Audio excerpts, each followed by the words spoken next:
All right, we are live. What is up, folks out there in YouTube land? It's good to see everybody loading up in here, man. We got a special guest tonight. We're going to get into some good stuff. Got my buddy Jonathan. You've been seeing Jonathan over here lately. I don't know that I've actually introduced him, but Jonathan is a good, long-time fishing friend of mine. We fished the BFLs together as co-anglers. He was my travel partner, and he's just kind of interested in coming over here and jumping in, and it's really nice. It's good to have somebody here to bounce ideas off of, and little what's a word for moral support? That's right. Moral support. Right. Background noise. Background noise. So let me give a shout out to some of the people on here real quick before we get started. Oh, first of all, our guest is Dion Hibdon. I'm sure you guys have heard of him. Lake of the Ozarks area, MLF pro circuit fisherman, kind of a legend down there in the Lake of the Ozarks area. So he was nice enough to jump out on here with us, and it's good to have you on here, Dion, man. How you forgot something? What? Correct me if I'm wrong. Bassmaster Classic. Sure, Bassmaster Classic, 1997 Bassmaster Classic champ. That's right. Forshwood Cup. Yes. You got a long list. I know. I wrote down some stuff, but apparently I forgot some stuff. Yeah, that's back before you guys were born. Not quite. Close. Let's see. We got River Billy's in here. We got Bill Haney in here. We got Sean. We got Phil. And got Autotrieve. I want to talk about Autotrieve here in a second. And Doug Cheatham. And got Brad. We got a bunch of people in here. Got Bradley in here. Frank, Rick, Tom, Darius. Man, it's good to see everybody in here tonight. It's going to be a good show. So let me real quick before we get started, while Doug's on here, Doug has a company called Autotrieve, and it's a automatic lure retrieval system that mounts on your boat. It's pretty cool. Go if you guys are interested in saving a lot of money, go check it out. It's super handy. I just mounted it about 3 weeks ago on my boat, and it's already paid for itself. But him and his team partner just fished a tournament at Wapapello. Check this out, Dion. They fished a team tournament, and they had 29 pounds, and their big bass was like 8 pounds on Wapapello, Missouri. It was right at 29 pounds. So that's solid weight for anywhere. I didn't know they grew that big in Wapapello. I didn't either. I did not catch them that good. I tell you what, the last probably 5 or 6 years, every year there's at least 2 or 3 bags that are pushing 30 pounds that come out of Wapapello. It's unbelievable. Wow. So now I'm surprised to see it end of June. That was they're feeding back up now. Yeah, post spawners feeding back up. It's just everything's backed off a couple or 3 weeks. I mean, everywhere I've been here on the lake, everything's pushed back, just a few weeks. And I mean, really, most places are just now getting good and post spawn, everywhere we've been anyways. Yeah, I've been noticing that too. A lot of those fish are finally starting to get some bellies on them. We're seeing some schooling fish. There's some good schooling activity around here, which that's always a sign that the fish have they're done and they're kind of moving out and feeding back up. I caught a really skinny one yesterday. Yeah, 5 pound head and a 2 pound body. So yeah, I caught one off the bed. I guess it would have been Friday night. We fished a little night tournament, and she was still full of eggs too. Really? Yeah. I mean, just as fat as she could be. Bit me about 3 times before I finally got her hooked, but clearly one of them ones that was still doing it. Right. What's the water temperature down there? Well, it's up in the 70s. Okay. It's up in the 70s almost everywhere. High 70s for the most part. But you got that big old moon too. Got a gigantic moon this month, and so like I say, some of them great old big ones. Sometimes they know when it's time to have them babies. They've done it before, so right. Sometimes they put it off, and like I say, yeah. Well, I actually didn't catch it. Amy caught it. She had big fish in the tournament. Well, no, that was on Thursday night. When they get to biting, we fish about every night of the week, in them little 3-hour deals. But she had big bass the other night. And, yeah, you better make sure you clarify that. That's right. I could have almost screwed up there. Yeah. But she might be within arm's reach. You never know. Yeah. But yeah, it's kind of crazy, like I say, to catch one that big and that round right this minute. most of them you catch, got big old heads and skinny bodies, but yep, some of them are still doing it. And that's always been that way. One of our best spawns, well, our best spawn period is always the full moon in May. And if it falls towards the end of May, that's when it happens. I mean, when our big ones do it. You'll see some in April sometimes, but still the best moon is always, the late moon in May, if you can get it, normally.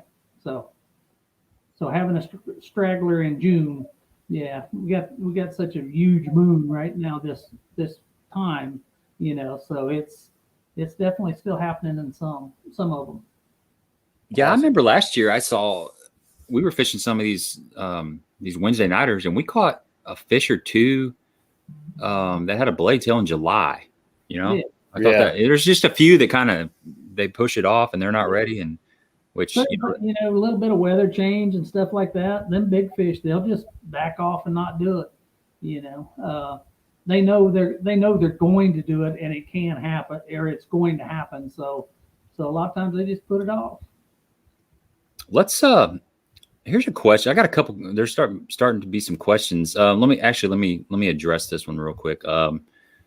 Phil says, Dion, I used to hunt on the farm next to Diane and Ron Savage. They said they are friends of your family. Good people.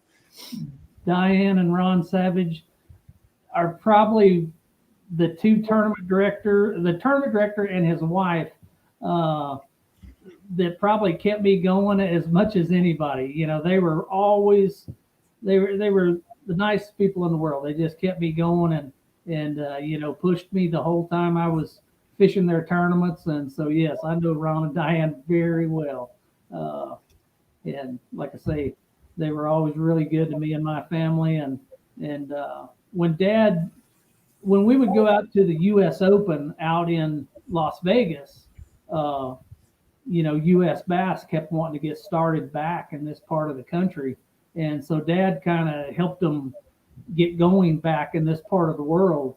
And Ron was, one of the ones that they took on as a tournament director. And yeah, he probably was tournament director in one of my first tournaments when I was 16 years old, still in high school, on Stockton Lake. That was my first tournament. And I would have to imagine he was probably the tournament director in that tournament. Because he came back and helped get that tournament organization going in this part of the world, in the central part of the country, and he was a big asset to that bunch, that's for sure. And super nice guy and a great friend. So when was the Central Pro-Am? When did that get started? I mean, because that used to be really, really big. Central Pro-Am was huge back when I was, 15, 16 years old. And a Central Missouri Pro-Am was probably how I got my name in this part of the world, way back when. Me, Randy Blockett, Brent Chapman, so many of the guys that are out there making a living at it now, they started in Central Missouri Pro-Am. So yeah, it was good. Back when Ernie Dougherty ran it, Ernie was such a cool guy, retired out of the service somehow, and just as tough a tournament director as you would ever want to be around. It was cool to be around him. He did the Bass Pro Shop Superstars tournament one time, and I'll never forget it. He was doing his little stint for the tournament meeting, and he told Roland and Jimmy Houston to sit down and shut up. Oh, wow. Yeah, I thought, holy crap, that's the greatest guy I've ever been around. That is the tournament director for me. And somebody said something. Ernie says, well, this is my time to explain to you how I will disqualify you. So everybody better sit down, shut up, and listen. And he called them two out exclusively. He said, and you two blonde-headed dudes need to squat. Yep. And made them sit down. They listened the rest of the time. So yeah, Ernie was a big key to that. I mean, and he was a big part of my career. He's the one that, pushed me and told me, he says, man, you're bigger than me. He says, you need to move on, and he said, you need to be where your dad's at. And he says, I can't He says, I can't give you that. You know, he says, I got you. He says, you fish my tournaments, you got your start. Everybody knows you can catch a fish. He says, move on. And I still, you know, I fished all of his tournaments. I still fish one every now and then now. You know, every few years I'll fish one a Central Missouri Pro-Am. But Ernie passed away, probably 15 years ago at least. But like I say, still one of my favorite people that I was ever around. You know, super guy. Well, I mean, I think, in my opinion, a good tournament director treats everybody equal. It doesn't matter if you got a big name or not. You need to sit down and listen. Absolutely. You can't, you know, and we always joked about it. You know, the best tournament director doesn't have any friends, you know, because he's got to be the boss. And, you know, it's like being a dad. You know, sometimes you can't be just your buddy. You got to be dad, you know, and Yep. Ernie was one of them guys. You know, he knew when to talk to me and give me advice, and he knew when to tell me, hey, dude, you can't do that, you know. And he would hold nothing back. Trust me. We got a question here from Bradley Clark. I guess we'll kind of start talking maybe about the classic. He says, Dion, how old were you in your first Bassmasters? So this is a Bassmasters tournament. And then what was the make and model of your boat? And do you still have it? No, I don't have a boat. You know, that's one thing about it. Boats aren't sentimental to guys like us, you know, at all. When I won the Classic in '97, at that point in time, when you were with Ranger, you got to keep that boat. That was yours. You know, you didn't have to go through the hoops and bells and whistles to get it. That was yours. You could keep that one. And I did. I kept it for 4 or 5 years. And then I sold it to a buddy of mine, and because he needed a good one, and that was still a good one. So, but yeah, boats don't have much sentimental value to us, you know, and never have. There was a neat deal for a long time. Boat number 7 at the Classic, the one that had the number 7 on it, it won like 7 or 8 years in a row. And the year that I won in '97, I was in boat 7. Really? Fun fact. Wow. Kind of crazy there for a few years. I mean, you know, then I think they got to bidding on boat 7 and they got out of my price range real quick. You know, I'm still just, you know, raising a family and a whole bunch of kids. And yeah, I couldn't, you know, I don't know how everybody ended up with 7, but yeah, at one point in time, it was pretty damn lucky. I mean, it was crazy. So, Yeah. so that Classic, did everybody have the same boat across the board? Oh yeah, absolutely. And they were what back 18-foot boat and back then 150? they were just identically rigged boats. You know, everybody had the same stuff. When I won, they were I think a 481 was the boat, the actual style of boat. The first Ranger boat I ever had was a 371, and you know, that's back in the 150 days when you had to have 150s. I ran a Johnson outboard on it, Johnson trolling motor. You know, had a couple little Hummingbird flashers on it, and you know, at that point in time, I thought this is the greatest machine I've ever been in. You know, they'll never improve on this. This is the most awesome bass boat ever. You know, and now we got, you know, forward scope, down scope, sideward scope, you know, helping them kill birds, you know, there's all kinds of stuff. There's so many damn things you can put on a boat now. It's amazing. And for the most part, most of it just confuses me. You know, I use it all, you know, and I'm a big live scope guy, you know, I mess with it a little bit. I'm not that good at it, but I know that it's an asset to you, you know, and everybody's going to have it before it's over with. But yeah, way back when, if you had a good old, just a little old flasher, you know, Super 60 flasher by Hummingbird, that was the cat's meow right there. I mean, that would do everything you needed to do for the most part. And like I say, everybody thought that was the greatest invention ever to come about. Well, you look at it today. I mean, the greatest invention in fishing today is forward-facing sonar. Absolutely. What does the next 20 years look like? Yeah, that's the thing. You know, we're sitting here looking at this like, oh my gosh, where will it go next? Right. Well, it can go somewhere. There's too much technology out there right now, and 2 or 3 of the right groups that are competing for this and for the next best thing. And they're going to improve on this for the probably the next 4 or 5 years, and and they're going to improve on forward imaging a lot. And then where are they going to go? But they've already got it planned out. Trust me, they know what's happening next. They know what the next best thing is. They're just refining it down right this minute and making it to where when it comes out, it's going to be fairly bulletproof, because that's probably as hard on these companies now as anything. Is a lot of them are throwing stuff out there too fast, and you just can't do that. When you put it out there, it's got to work, and it's got to work as good as everybody else's. So, now I see a lot of these people that I deal with now, they're taking a lot more time before they put something out there. Mm-hmm. And so really right this minute, you can't buy anything that's bad. I mean, it's all good stuff. It's right. Consumer ready.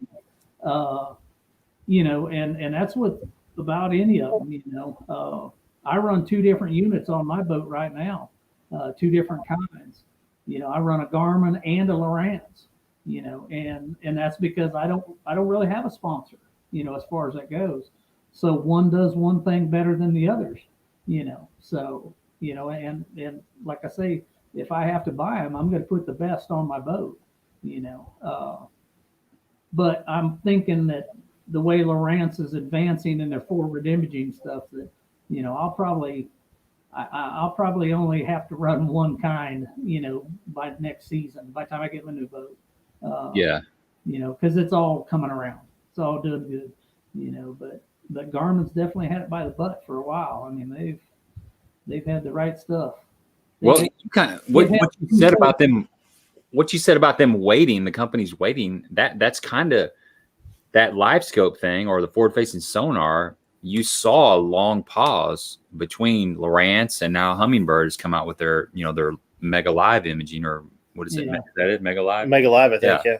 So there was a period where they didn't want to, they wanted to make sure they got it right, because there's nothing worse than bringing out a product that you got to, you got to fix it all the time. Yeah, that, back when Garmin first came out with it, it had its flaws, but now, now you can see your lure and stuff like that. When it first came out, you couldn't see your bait, that well. And when I say that, if you saw your bait, it was kind of accidental. Now, all of them, you can see your lure go in the water. You can see your lure moving through the water. Lawson and Payton, my oldest boy, and then Lawson that's fishing right now, they can pretty much tell you if you want to throw at that fish. And when I say that, I mean, they will tell you, nah, that's not a bass, and I'm like, how do you tell? And they know by the way the fish swims. They've seen a fish swim away from a tree so many times.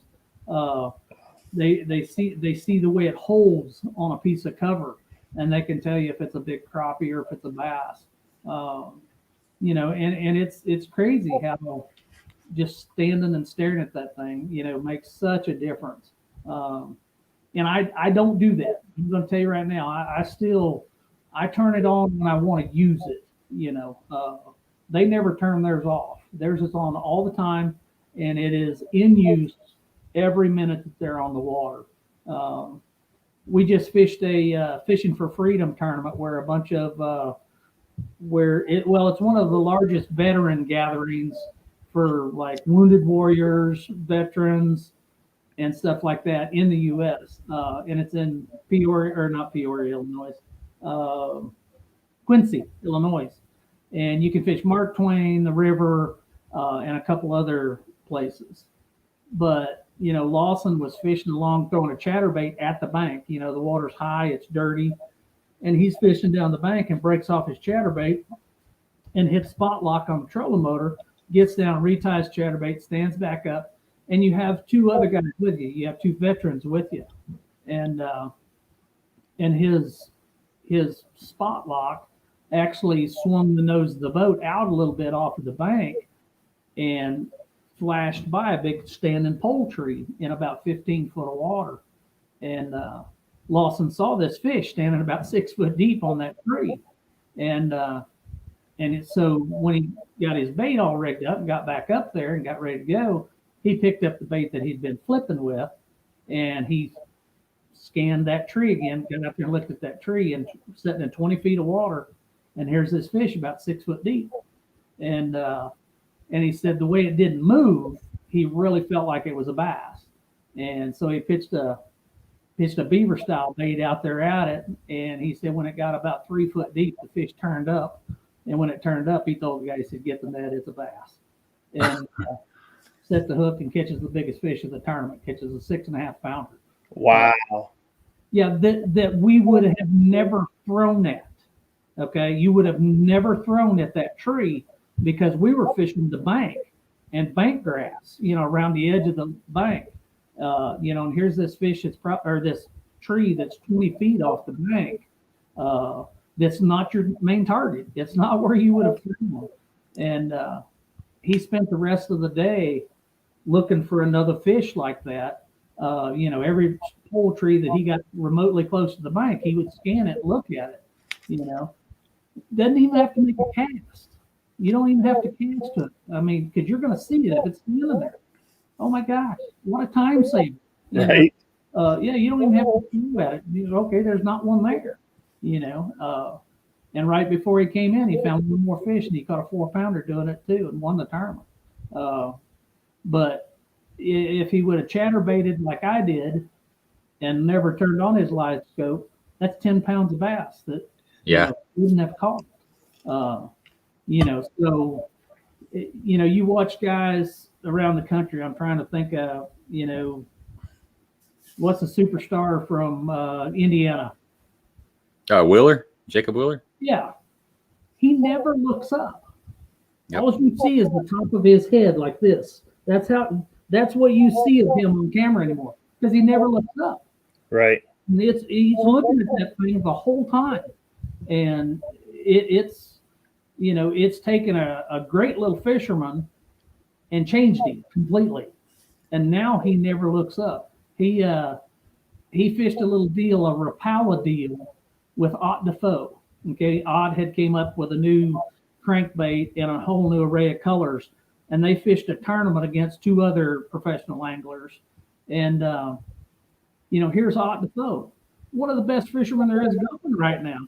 Wheeler's running the trolling motor, and he's looking at that live scope the whole time. Never looks up. Behind him is one of the best fishermen on the planet. Wheeler would find one, catch it, get down, put it in the live well, stand back up, and tell Ott Defoe to get out of the way. Told him, okay, I got it. Take over the trolling motor again. I wouldn't have nothing to tell Ott Defoe, hey, I need to take over. Get out of my way. I need to take back over. And he told one of the best fishermen, hey, let me have it. Gets up there, never looks up again, just looks down until he finds his next fish. When he finds it, makes 2 or 3 casts, catches it, and on their way. I mean, and like I say, every time he got off No's boat and he was done putting that fish in the live well and getting re-rigged and whatever he had to do, he would stand back up and tell Ott Defoe to move. Yeah. It almost removes your confidence as a fisherman. If you don't see anything, you're not going to fish it. And I understand that it's a total time saver, but it's kind of that. It's what we do. We do what we do. It's a different way of fishing for sure. I Right. mean, you really fish that way. There's so many of these young guys out there. The tournament circuit that I fish. I mean, there's about 10 of us that are my age, and that's it.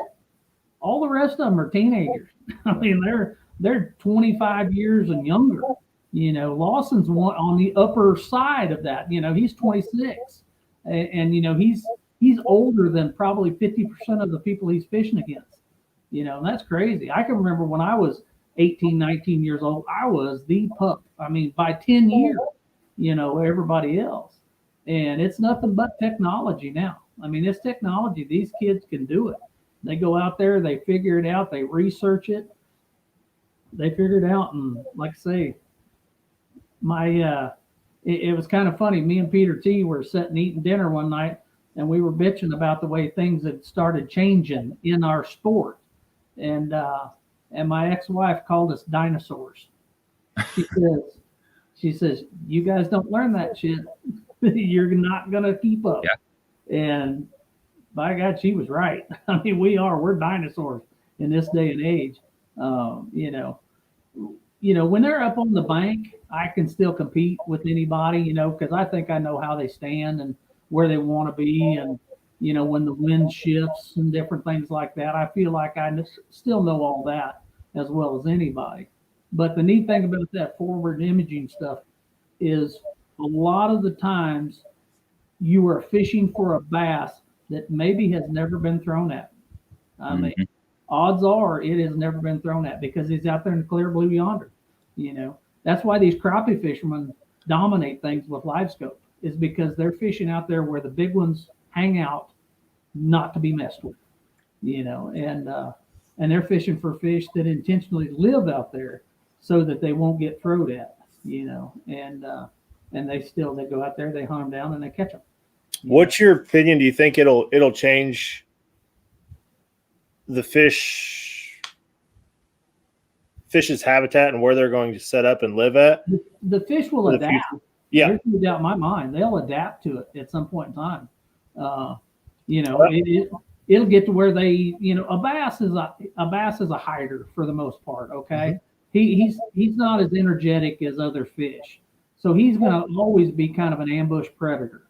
All right, he's going to always hide around a stump or hide around something. The only time he's not going to be hiding there is when he's either suspended and he's not eating, or when he's really feeding, and he's actually chasing shad around and stuff like that.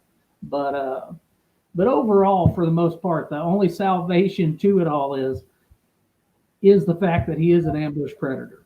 Okay, how many times are you out there and you catch a big bass off a specific spot? Okay, you might not know what's there, but you tell your buddy, you know what? Last year I caught a 6-pounder right here off of this exact spot.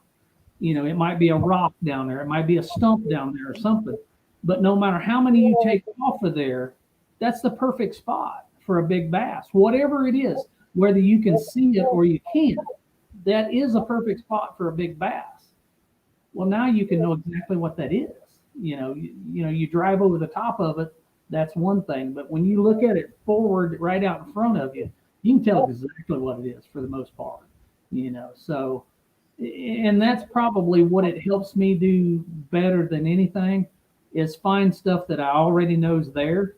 You can mark stuff with a GPS pretty close, and you can be, within a few feet of throwing at what know's there. This is a time saver. I pull up to where I know a pile of brush is that's not standing under a boat dock or something. All I do is turn my trolling motor, there it is. And you can make a cast. You don't have to waste 2 or 3 casts. Oh, there it is. It's right there. Right. No, you just scan till you see it, make a cast in it. You conserve time. I mean, it's crazy what it has changed. Like Lake Eufaula down there at the last time, it ended up not getting one out there deep.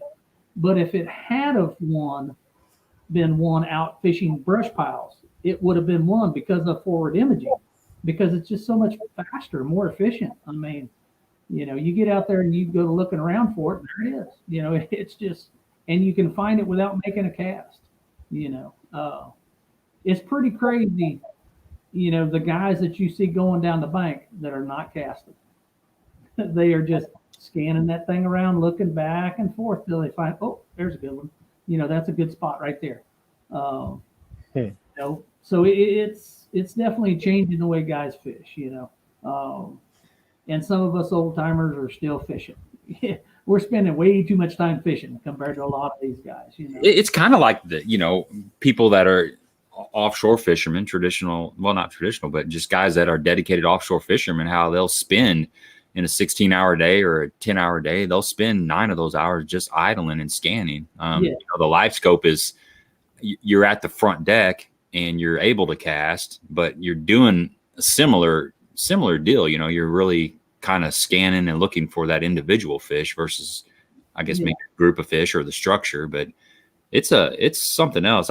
We've talked about it. You know, we're really seriously, it's just a money thing for us. But we can both see where it would really play even here on these local small lakes. Like right now, we just talked about how the shad are schooling up and the schooling fish are getting out there, and you'll get on them. Obviously, when they're busting, you know where they're at. You can see them, but when they go down, it's like, where did they go? You can jump back or you can look at your side scan, you know, and maybe pivot your boat around, but you need to be moving a certain mile an hour to get a really good image. But you lose them, you know, with that side scan. You know, when they're under the boat, sure, they're down scan. You can see them really plain as day. But that forward facing sonar, man, there's so many times where I wish I had that.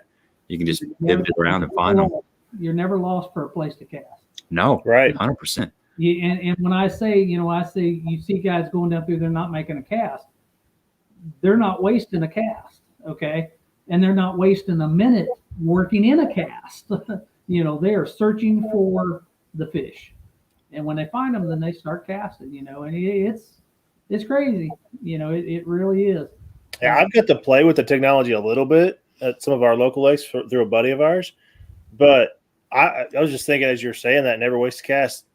When I got 0.1 installed, that was, my goodness. I knew exactly where my boat was pointing, and that was the brush pile, and I didn't have to make 20 casts. I can make 10 casts, and I'm hitting it. Right. With this, I mean, like you said, you're making one cast, and you hit the brush pile every single time. You don't ever waste a cast. I fished last Friday night with probably the best fisherman on Lake of the Ozarks, Dirk Slater.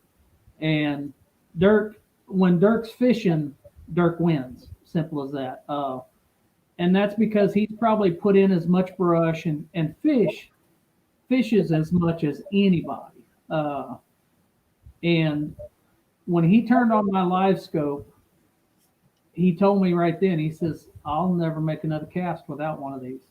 He said, that's the damnest thing I ever seen. He said, I know where the brush is at within a small cast or two.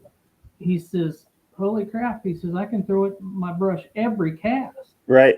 Literally every cast of my day will be in a pile of brush. He says, I'll never waste another cast. And that's the way it is. You don't have to. I mean, you can search it out, find it, my son Lawson can make a guy sell his pickup to buy a live scope. I guarantee you, he could make a guy miss a couple of truck payments to buy a live scope. I mean, that's just the way it is. It's so crazy how well it works. And there's no crappie tournament ever going to be won again without it. No. Yeah. And I don't care where they're at. The only place I can see maybe is like in a Florida lake where you got total vegetation. Because it doesn't shine through stuff. You can still see fish in the grass, but it doesn't shine through it good enough to where you can. But that's just a matter of time till they figure that out also. There'll be multicolored screens and the bass will stick out back in that grass or whatever. But like I say, there'll never be another tournament won without it. Not crappie tournament, not ever. And the only reason bass are still going to be won other ways is because they hide so well. It's because they do a lot of tucking around behind logs and getting deep down in a pile of brush and stuff like that. Well, see, it's going to make a dinosaur come back to life, though, I think. Well, I say that, but I work as hard, and it's crazy. I work as hard to beat those guys as I do anybody in the tournament. If I know they're a live scoper, I bust my butt to beat them some way old school, And so, I got to get that out of my head, because on certain times you ain't going to beat them. There's nothing wrong with old school, though. Oh, but you got to adapt or get the hell out of the way. One of the two. I'd like to say it some other way, but adapt or die, because that's the way it is. You have to keep up, and these young guys are this is what they're doing. You know, this is what they do. That's what they know how to do. And, you know, one of the best crappie, you know, I got a pretty good story on that. A guy that's dominated things for about the last 2 or 3 years. My ex-wife's sister's husband, so my boy's uncle, he was kind of late to the table on the live scope, and but an awesome fisherman, probably one of the best crappie anglers ever to live, and he still won some stuff, and he still kept up with everybody. And then along comes this new guy from Oklahoma, and he just starts dominating the stuff. Well, Shannon liked him. The guy was really a nice guy, and Shannon truly enjoyed being around him. And I got to be around him at one meal. We sat down, and he told me right up front, he says, if it wasn't for live scope, he said, I would never win. And this is a guy dominating their sport. He says, I don't even know where to go look for him. He said, when they say April and they're spawning, he says, that's really kind of no use to me. I don't even know what they're talking about. And I said, really, you don't know how to go catch crappie when they're spawning? And he's like, well, I don't understand what bank's better than the rest. He said, I'm totally green at this. And I'm like, yeah, you damn sure are. You know. He says, if I had Shannon's knowledge and my technology with live scope, he said, they would never win. He said, I would win everything. But he says, as it is now, I go sometimes during practice and I don't find them. He says, I'm in the wrong area altogether, you know. But he says, when I do find them, he said, then I just go to the same type of areas all over the lake. And he says, I use my live scope and I catch them. And it's crazy. A guy with virtually no fish sense about him dominating a whole nother side of our industry. I think you're going to see some of that in the bass world too. I mean, absolutely. It's just a matter of time till it starts happening. You start seeing it. Well, I mean, the days of, and I was going to bring this up later, but I'll bring it up now. Gabe and I were talking about this earlier today. So I don't know if you remember this, coming to Duck Creek with your dad and John Sappington. Duck Creek's in Missouri. It's a cypress tree, kind of Florida-y looking, you know, flat. Yeah. I don't know why this tournament was put on. I guess it was a charity tournament, but charity tournament for like a 9 or 10-year-old boy. Okay. And Sappington kind of, you know, got to talking to everybody, and he knew me and Dad would probably do it. We, you know, fairly close to home, and you know, he knew we'd probably come down there. That was one of the coolest deals I've ever been in on. I can tell you that right now. Do you remember the lake? Do you know how they caught them? Yeah. With those 20-foot poles? Yep. Yeah. Oh, we know the guys that won. When they went to pulling in, I told Dad, I said, we are going to get our asses sweet. I said, there is something fixing to happen. And I said, I just want to see it happen. You know what I mean? And they'd go down them boat trails and be daubing that thing out in there. There was about a 70-year-old woman and her husband. Mm-hmm. That was the funniest ones. I mean, they come fishing right by us. And that old woman says, hey, are you ready? And her husband's like, just catch it. And she jams down on that pole, and a 6-pounder goes, boop, pops out. It's hanging that high above, you know, it's 5 feet above the water. And then she just swings it around to her husband, and he reaches out there and dips it up. And I told Dad, I'm like, yeah, this is not going to be pretty when we get to the weigh-in. It wasn't. We caught like 20 pounds, but I mean, there was big stringers of fish caught in that thing. And by every walk of life, that's what was cool. The old man and the old woman, I thought, holy crap, we're going to get beat by people that they let out of the nursing home to come. And like I say, yeah, that long riggins, I told Dad, I said, I got to come back and try this sometime, you know. Hey, is that the first time you ever been beat by a cane pole in a bass tournament? Hell yeah, it was. Probably the last, too. That's why they got an 8-foot limit on rods. Yeah. I told Dad, I'm like, this is the coolest thing I've ever been in on, and we're dead last. And I forget what it was, but we had like 20 pounds, and I think we were almost last. I mean, everybody caught them in that thing. I mean, you know, shoot, there was little kids caught them and stuff. I mean, and, you know, here's 3 world champions standing in the same boat, and we can't catch, and it was crazy how, and I forget what it was. One of the old gals says, "Yeah, I can't handle one of them 25-foot poles," and I'm like, "Well, there you go." Somebody's got 5 foot on her, Right. But it was, that was a lot of fun. We don't see that too much anymore down there, though. Every once in a while, you'll see somebody. We still fish that lake on the occasion. Does it still have that weed in it? Oh yeah, it's worse than it was when you were there. Yeah. Really? Oh, it's so they don't. A couple years ago, that's a duck hunting area. Yeah. Creek conservation area. So what they do, they pull all the water out of that lake, or the majority of the water out of the lake, to flood all the surrounding fields. Yeah. Well, they stopped doing that about 4 or 5 years ago. And what that has done is allowed that vegetation to just continue to grow and grow and get thicker and thicker. So all they do now is cut a few boat lanes a year, and that's it.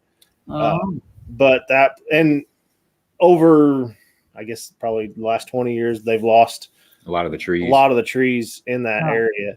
All that's left is the cypress trees. It's got the biggest goggle eye, red ear. It's the only place I've ever caught a red ear on a frog. I caught a true bluegill on a 1/2 ounce flipping jig, and I caught him in the lips. Yeah. I mean, he mouth like that. They're mean in there. Big. But there's a lot of big fish swimming around in there, but as you know, you can't get to them. Yeah.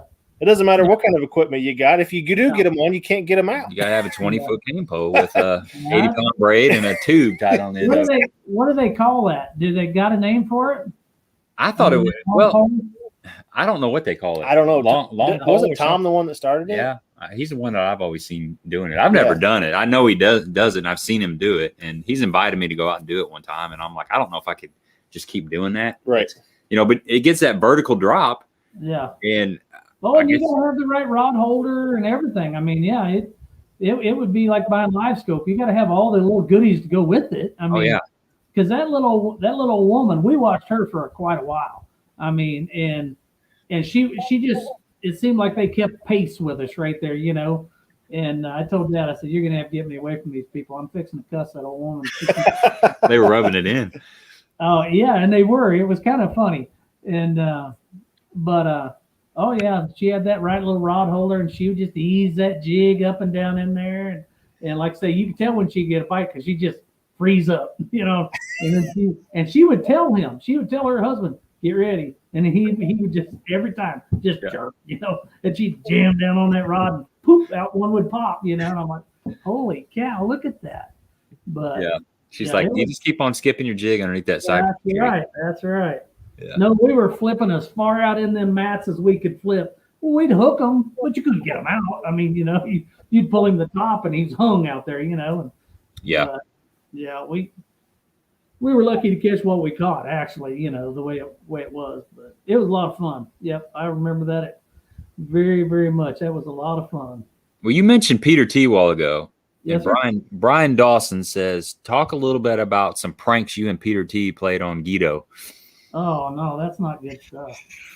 Well, he's gone, so he can't kill me. That's right. He can't defend himself either. Yeah, we were probably the best one. We were driving somewhere, and back then it was me, Dad, Peter T, Kenyon Hill, O.T. Fears, and Todd Cronick. That was our little caravan that traveled around the world. And we stopped in a truck stop, and everybody's gassing up, and to get 7 or 8 rigs all gassed up and fueled, it's 30 minutes getting everything done, and people getting snacks, and Peter T's Mr. Dawdle. He don't get in a hurry for nothing, and the pace you see him walk across the parking lot of the bass tournament, that's the pace he goes all the time. Just kind of lumbers along real easy, and so 90% of the time, Dad was hollering at Pete, "Come on, get your big button gear, let's go," and needless to say, they were walking through a truck stop, and those chrome naked lady pictures that they put on mud flaps. Oh yeah. Okay, so him and Kenyon and OT, they bought 2 of those. Well, back then, even now, but in BASS, when you went through the checkout line in the morning, now you're checking out, you're leaving. It's not a boat check. You are checking out to go fishing right then. And so you had to open your live well lids, to show everybody. And on the end of the BASS dock, there's 75 people standing there. Some of them are tournament organization people. Some of them are wives. There's sponsors out there. And needless to say, there's a lot of times Dad would get to his first fishing spot and his live well lid's still open because he just flopped them open and didn't care. He'd idle by everybody and let them look in the live wells and stuff. Well, Peter T. and Kenyon, they come up in the middle of the night before the tournament, because they know Dad checks his stuff the day before the tournament. He checks everything. I mean, he checks the live wells, he checks everything.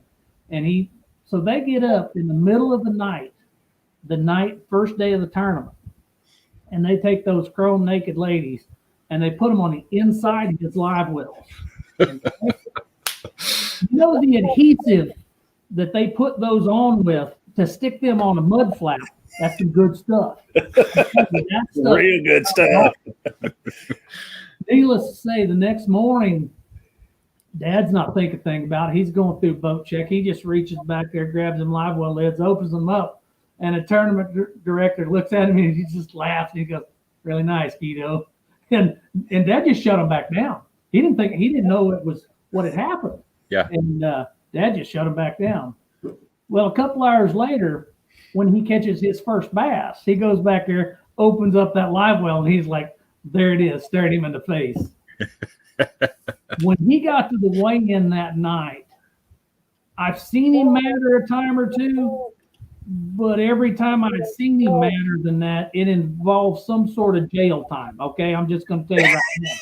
He was beating the hell out of somebody if something pissed him off that bad.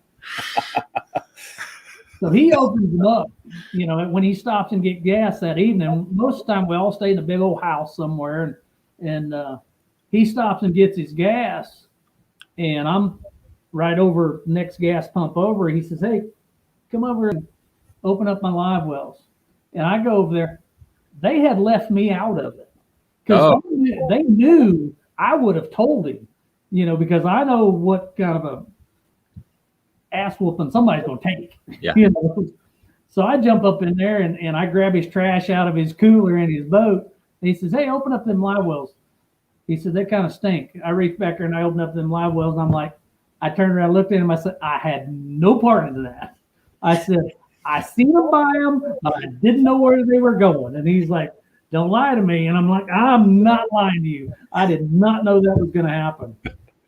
Needless to say, OT, we got back to the room, and OT was the first one that he came to.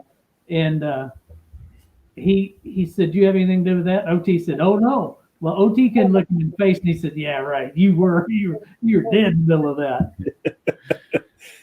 OT got his ass chewing.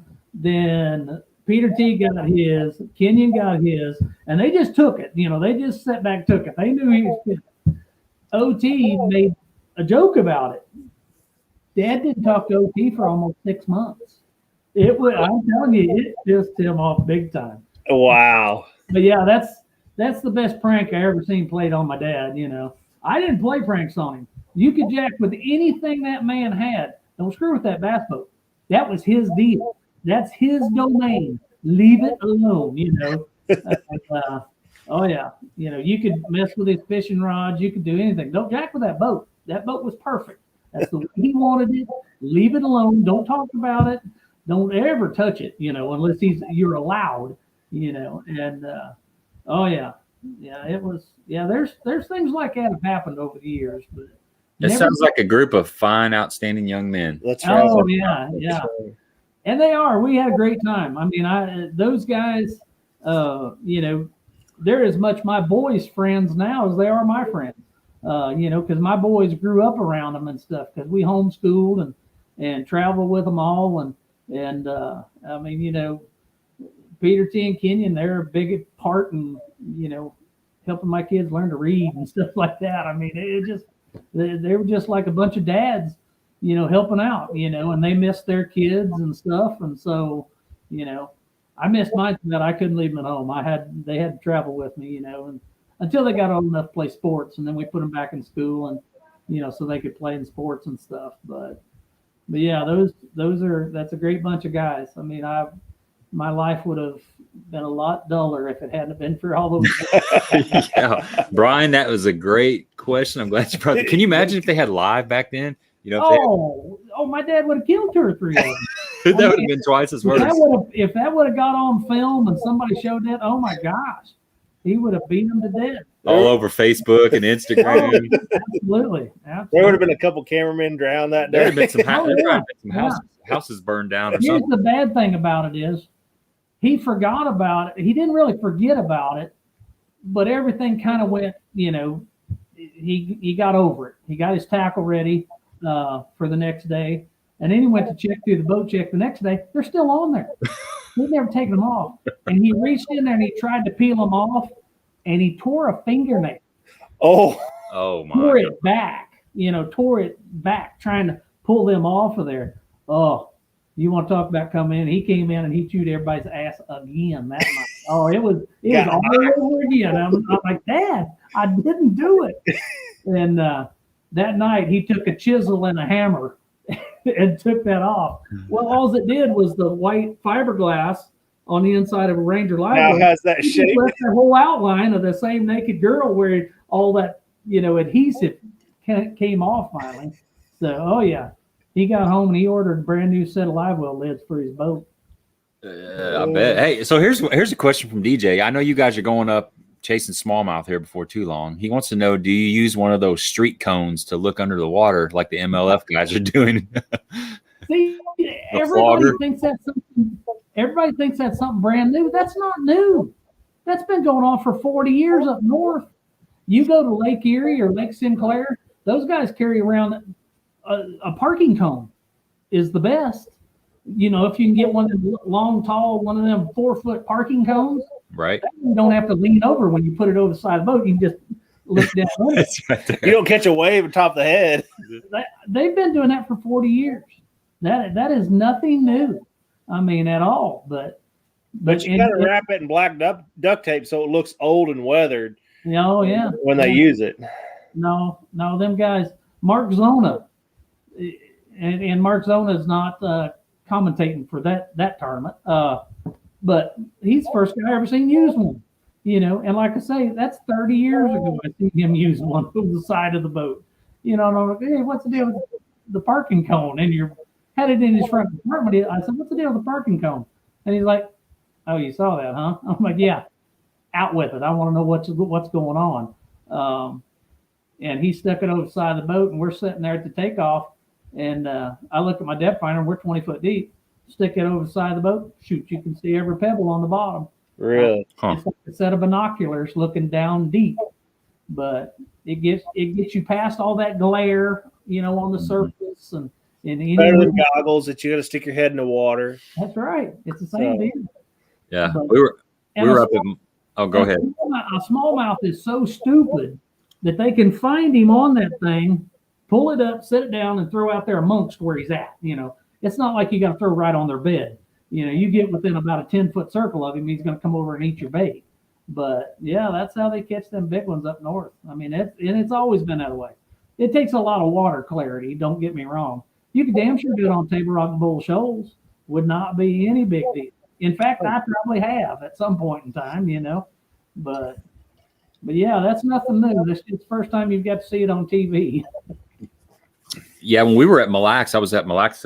That's been about 3 weeks ago, and Josh Douglas was up there on guide trips. We saw him every day, and he had to flog her out. And my buddy Ron was like, Josh is working entirely too dang hard for his clients, but he was up there doing that, just and all he was just trolling. He'd look, trolling and look. He was up and down, looked like he was in Catholic mass or something, just yeah. But got to do what you got to do, I guess. It's crazy, but you can find them. I mean, it's pretty special. I can't really believe they let it get on TV because it has been kind of a little quiet deal for a long time. I mean, there's. Do I have one? Yep, I sure do. So yeah, my son Lawson's up there pre-practicing for our tournament, And he said, yeah, every one of them used it for the most part. He said, you have one of those? I'm like, yes, I do. I said, you just ain't never got to be in on it yet, you know. I saw Edwin Evers making one. He made one. Really? Said Edwin Evers made one. He was showing it today, and it was just he said it cost him about $15 in parts. A parking cone and a piece of plexiglass. Yeah. And something to hold it in place, you know, a deal to where it won't move, you know, and can't get water on top of it. You just got to waterproof it. You know, deal with silicone, a parking cone, and some, you know, plexiglass, and you're done. You got it, you know. So, oh yeah, I have stolen, you know, road cones before. You know, you get mine at home and, you know, see one of them big tall ones, you know, like they use on the interstate, one that's about 5 foot tall, and I'm like, hey, grab that, you know. Well, you drive from here to Texas. I think I've got one that says State of Michigan on the side of it. You know? You drive from here to Texas, you got enough cones to start a business. That's right. That's right. Frank says he still struggles to see his bait on his live scope. Any, you know, hints or anything that he should be doing differently? I'll tell you something that, and we've learned a lot about it in the last 6 months. A buddy of ours that's actually big with hummingbird, you know, we went walleye fishing, and on his 360, I got up there and I looked at it and I'm like, dude, that's the clearest picture I've ever seen in my life. He says, let me show you how that works. And his boat, on the nose of his boat, it looked like crap, really, because the wires were just laying loose and hanging here and there. And he said, where you go wrong on these new high-tech transducers and stuff is a wire tie. You use a wire tie. You can't do that because you crimp that hose just a little bit. And when you crimp that transducer hose it affects your picture. The best ones, one of the best ones is the guy I was just talking about crappie fishing, Shannon Beckman. His boat looks like truly it's been drugged down the road upside down without a trailer. I mean, it just looks terrible. I mean, it's just the crappiest looking boat you ever seen in your life. It's a crappy boat. His electronics and stuff, half of the wires and cables are just laid out on the front deck. They're just laying there, you know. But none of them have been wound up. Think about it. When you mount a trolling motor, something up on your trolling motor, all that hose goes underneath the deck. Okay. Most guys wrap it up wrap it up, put a wire tie around it. Every time you roll that hose, you are damaging your picture. Okay. The buddy of ours, Rick Fishback, he just lays it in there, and he lays it real open. It's just laying all over and under the front of deck of his boat. He never rolls it, and he never crimps it ever. Never. Like where you hook at your joint on the trolling motor, you know, where your trolling motor spins, the bottom of it spins and the top sits still. Yeah. Where you only have to put a loop in it there for your transducer. He just lets his hang, and he just gives it lots of space to where it can do all the twist it needs to do without binding up. Use tape. Don't ever use a wire. Always use a few strands of black tape to attach it to anything, whether you're attaching it to your trolling motor, whether you're attaching it to your bracket or anything. Always use tape. Okay? If you bend it ever, it's going to screw up your picture. If you ever put a wire tie around it, it's going to screw up your picture. Okay? So, yeah, you want the cleanest picture? Don't ever crimp that wire, and try to not attach it to anything that's ever going to tighten it or stretch it or anything like that.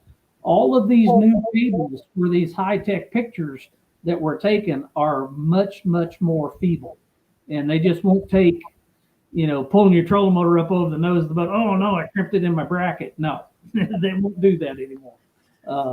It's just everything's so high-tech, and those cables and the stuff that they're using on the inside of those cables is so much more advanced. You just have to take care of it. I mean, it's like, you know, it's like having a baby up there on the front of the boat. You got to be extra gentle with all that stuff. You spend that kind of money on it, you are extra gentle. That's why that's why I haven't been finding as many fish offshore, because I've got my cables wrapped in a circle. Mine, I promise you, my boat this year was rigged when I got it, and as soon as I threw my live scoop in the water, I thought, dang, yo, this one's screwed up, you know. And you just got to get a new transducer, you know. If you use a wire tie, you're messing up your picture. Simple as that. Wow, and that's good, solid advice. Who doesn't use a wire tie, you know? Yeah. Or who doesn't? You always want to tidy it up. And the way you tidy it up is to roll it up. You know, you roll it up and then you leave just enough out to hook it up to your unit and to go through everything. You know, hell, I can remember when I used to pry up on the plastic part on the front deck of my Ranger and just run my cable under it, you know, instead of drilling a hole. Well, yeah, just squeeze it. Yeah, you can't do that now. I mean, this stuff is so advanced. You know, they're using stuff like you use on computers is what they're doing. They're using the same kind of wires and stuff that they do on, you know, actual computers. And that's what you have on the front of your boat is a computer. Mm-hmm. Simple as that. And it's that advanced. And you just got to take care of everything. I mean, you know, the transducers where you used to run into the rocks and, oh, that's pretty rough on them. Yep, you ruined these. You know, these will never have the same picture again, some of them. Well, they don't. I don't know why they make that transducer cord so long. Especially, I mean, they need to have a short and a long. Like you know, the one on the front doesn't need to be 20 feet long. It just needs to be like 6. Just to get to your unit or to get to the black and then box. You wouldn't have to roll them. So they need to make a couple options out there. And another thing is, if you can take your power straight to the battery, it does a better job. Yep, 100%. Every time you hook it to something else or have something else involved with that, it all affects it. So if you can run your electronics power straight to your battery, you can have a better picture. That's the joys of having our little boats. Yeah, we fish out of John boats, and everything's kind of open, so you can run it however you want. Yeah. Shannon's power cord ran along the deck, the top of the deck of his 461 Ranger, ran along the deck all the way back to the batteries. Yeah, I mean, and that's just, he did it just because he didn't care. But what he didn't realize was, oh, that's the right way to do it. Yeah, right. But you run them through the piping on the fiberglass boats, you know, real tight stuff, and you got to use them snakes to pull that stuff through there and stuff. You're damaging that cord. Every time you pull on it, you're damaging that unit. Wow. You're taking away from its picture. That's the juice right there. That's some solid information. Trust me, dude. There's some of these guys.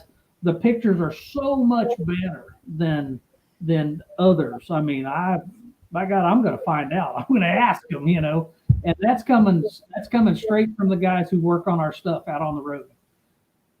So, okay. Appreciate sharing that. I mean, it makes sense. I mean, everybody wants a clean boat, but at the end of the day, I'd rather have the better picture on my $5,000 setup than a clean boat. Hands down, yes, me too. As long as I just don't run a crankbait in that wire while it's laying up on the front deck. Yeah, I mean, how many times you run into a dock and just, you know, you plow into a dock, you hook one behind the cable and you just plow into it. Odds are you might have just screwed your cable forever. Well, that's been my hang up, because we fish a lot of grass lakes, and I fish offshore quite a bit, but there's a certain time of the year that I go up shallow and I get up there. I would be taking it off for those trips. Yeah. Just to not have that big transducer hanging off the front of the trolling motor. Because Yeah. I'm sure hanging grass, you know, wadding up in the grass when you got a one on the frog 60 yards back, I mean, that can't be good for You're it. talking about live scope transducer? Yeah. Oh, yeah. You put up with a lot of stuff to get that little picture and see that dude swim through your viewfinder there. Yeah, trust me. There's a lot of times I pull up and jerk that grass off there, cuss them the whole time, and put it back down, and I see one. I'm like, okay, it was worth it, you know. Yeah. But Bass Guy 1960, he says that 20-foot cane pole is called a jigger-poling, dabbling, or various other names. So there you go. That's what that's called. And then I've heard of jigger-poling because I was actually in on that one time back in Santee Cooper, but that's done with a little short piece of line. You know, your actual line to your bait's only about that long, and you stick it under them cypress trees and you just shake it, you know, right on the surface. And when you set the hook on one, you just set the hook on him and pull your pole to you and throw him in the boat. Yeah, those guys put a buzz bait. I've seen guys put like a buzz bait or something and just kind of figure eight it. Yeah, just lead it around. Yeah. That was cool. That was probably the greatest thing I ever saw in bass fishing that I never got to do. You know, was them people lifting them big ones out of that grass. Yeah, it's man, they've won. That ain't the first tournament they've won doing that either. No. Heck no, because we were the only ones there. Us and Sappington, we were the only 2 bass boats there that didn't have it. Right. Everybody in that tournament did it, you know. Well, and I think if I remember correctly, you guys were the only ones that had glass boats. Everybody else was fishing out of a giant boat. Yeah, everybody else was in metal boats. Yeah. It's a great. So Bass Guy 1960 says he had a guy in one of our clubs who liked to walk by the other boats before takeoff and loosen the drag on 4 or 5 reels. I've seen that. I've heard. I've had it done to me. Jay used to do it to me all the time, man. I would beat somebody to death if I caught him touching one of my reels. Oh yeah, it's on. For me, it's developed a habit of I check my drag before I throw any reel. And when do you realize that your drag's loose? When you set the hook when on you a come fish? back and you jack on one. That's right. Yeah. First time you wail on one. Yeah. And then you got a big old nest and you're cussing a lot. My dad used to guide Harold Inslee. Harold Inslee was one of the first TV shows that I know of. And his son, Dusty Inslee, was the same age as my dad. And Dusty, Marlin Lure Company had give Harold, and like I say, he was a fisherman's friend is what his show was called. And they had give him a new little topwater bait that was a spinnerbait type deal, but it was actually kind of the first buzz bait, and it was called a Palm Special. And it was made for Palm de Terre Lake. It had a little wire leader on the front of it, and then a big round blade. And the way it was shaped and everything, you'd throw it out there. And the reason they put the wire leader is because of the muskies. But by putting that wire leader up there, it made the bait plane off really quick, and it'd come up and it'd just gurgle on the surface. Well, they had give Harold like a dozen of these baits and the riggings, everything to get them ready to go. And it would just basically look like a spinnerbait. And that's what Dad thought when he seen it first off. He said, that's a nice spinnerbait. You know, and they're like, no, it's a topwater bait.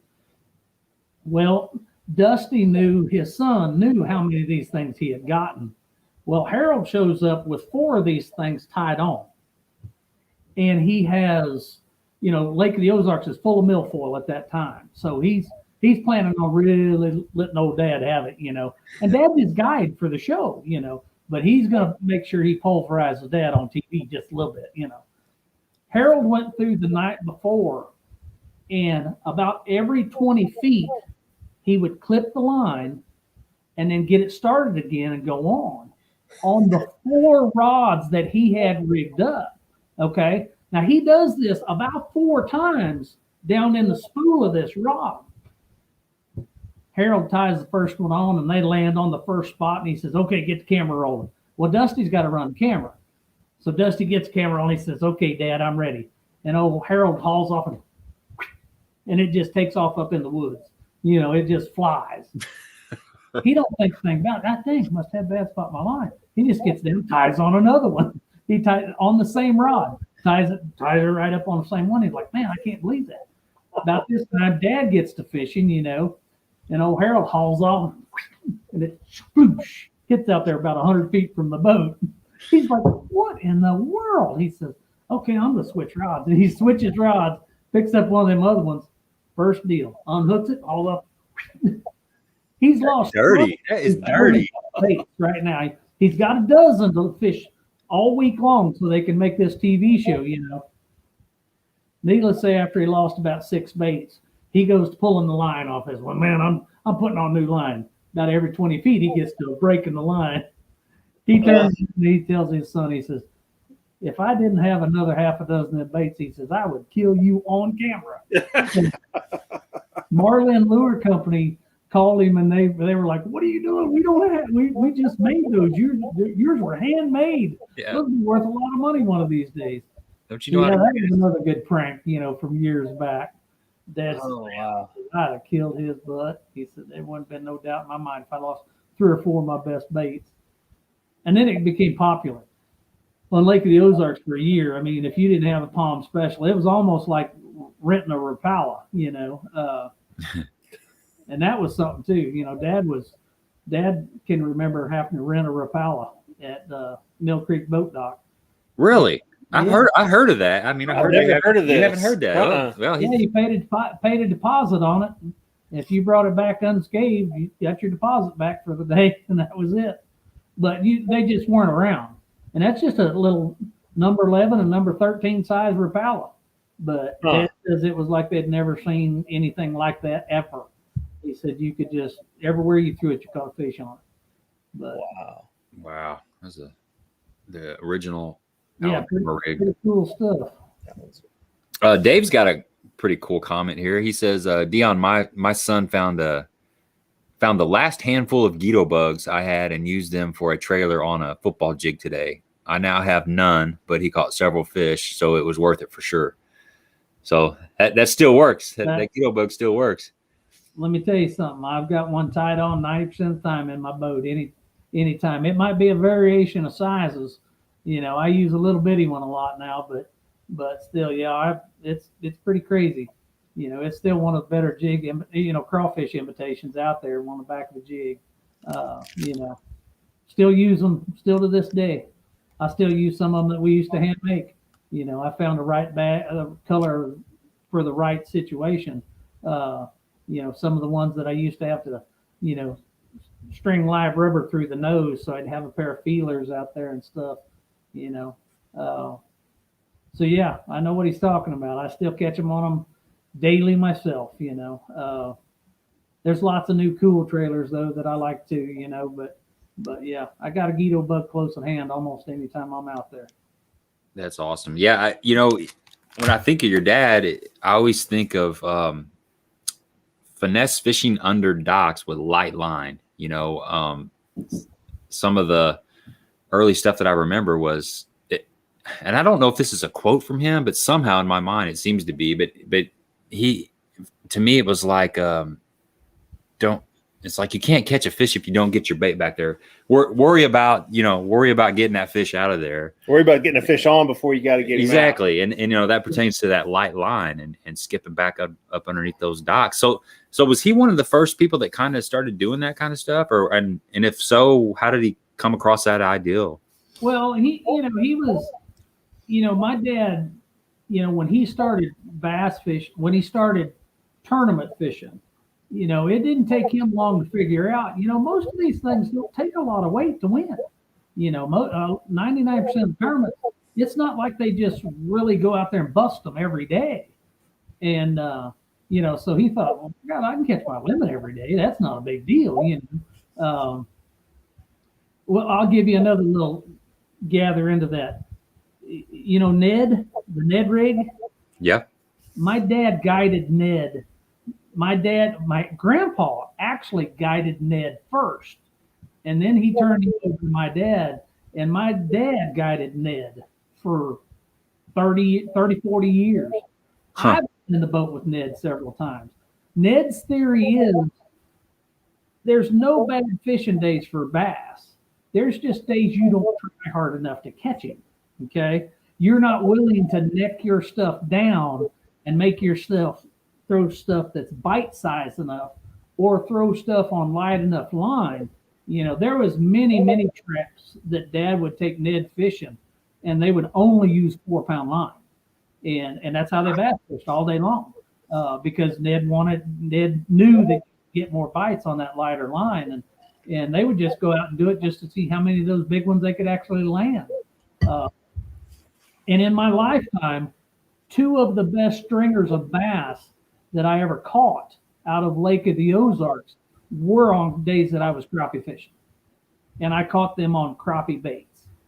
So, and guys like Dad and Ned, they just kind of made that stuff popular. They made it back like I say, back you go out and you'd hear guys, oh man, oh, it was a terrible day, and here'd be Dad and Ned standing there at the cleaning table, cleaning a mess of 5-pounders, which that is what you did back in the day. Okay.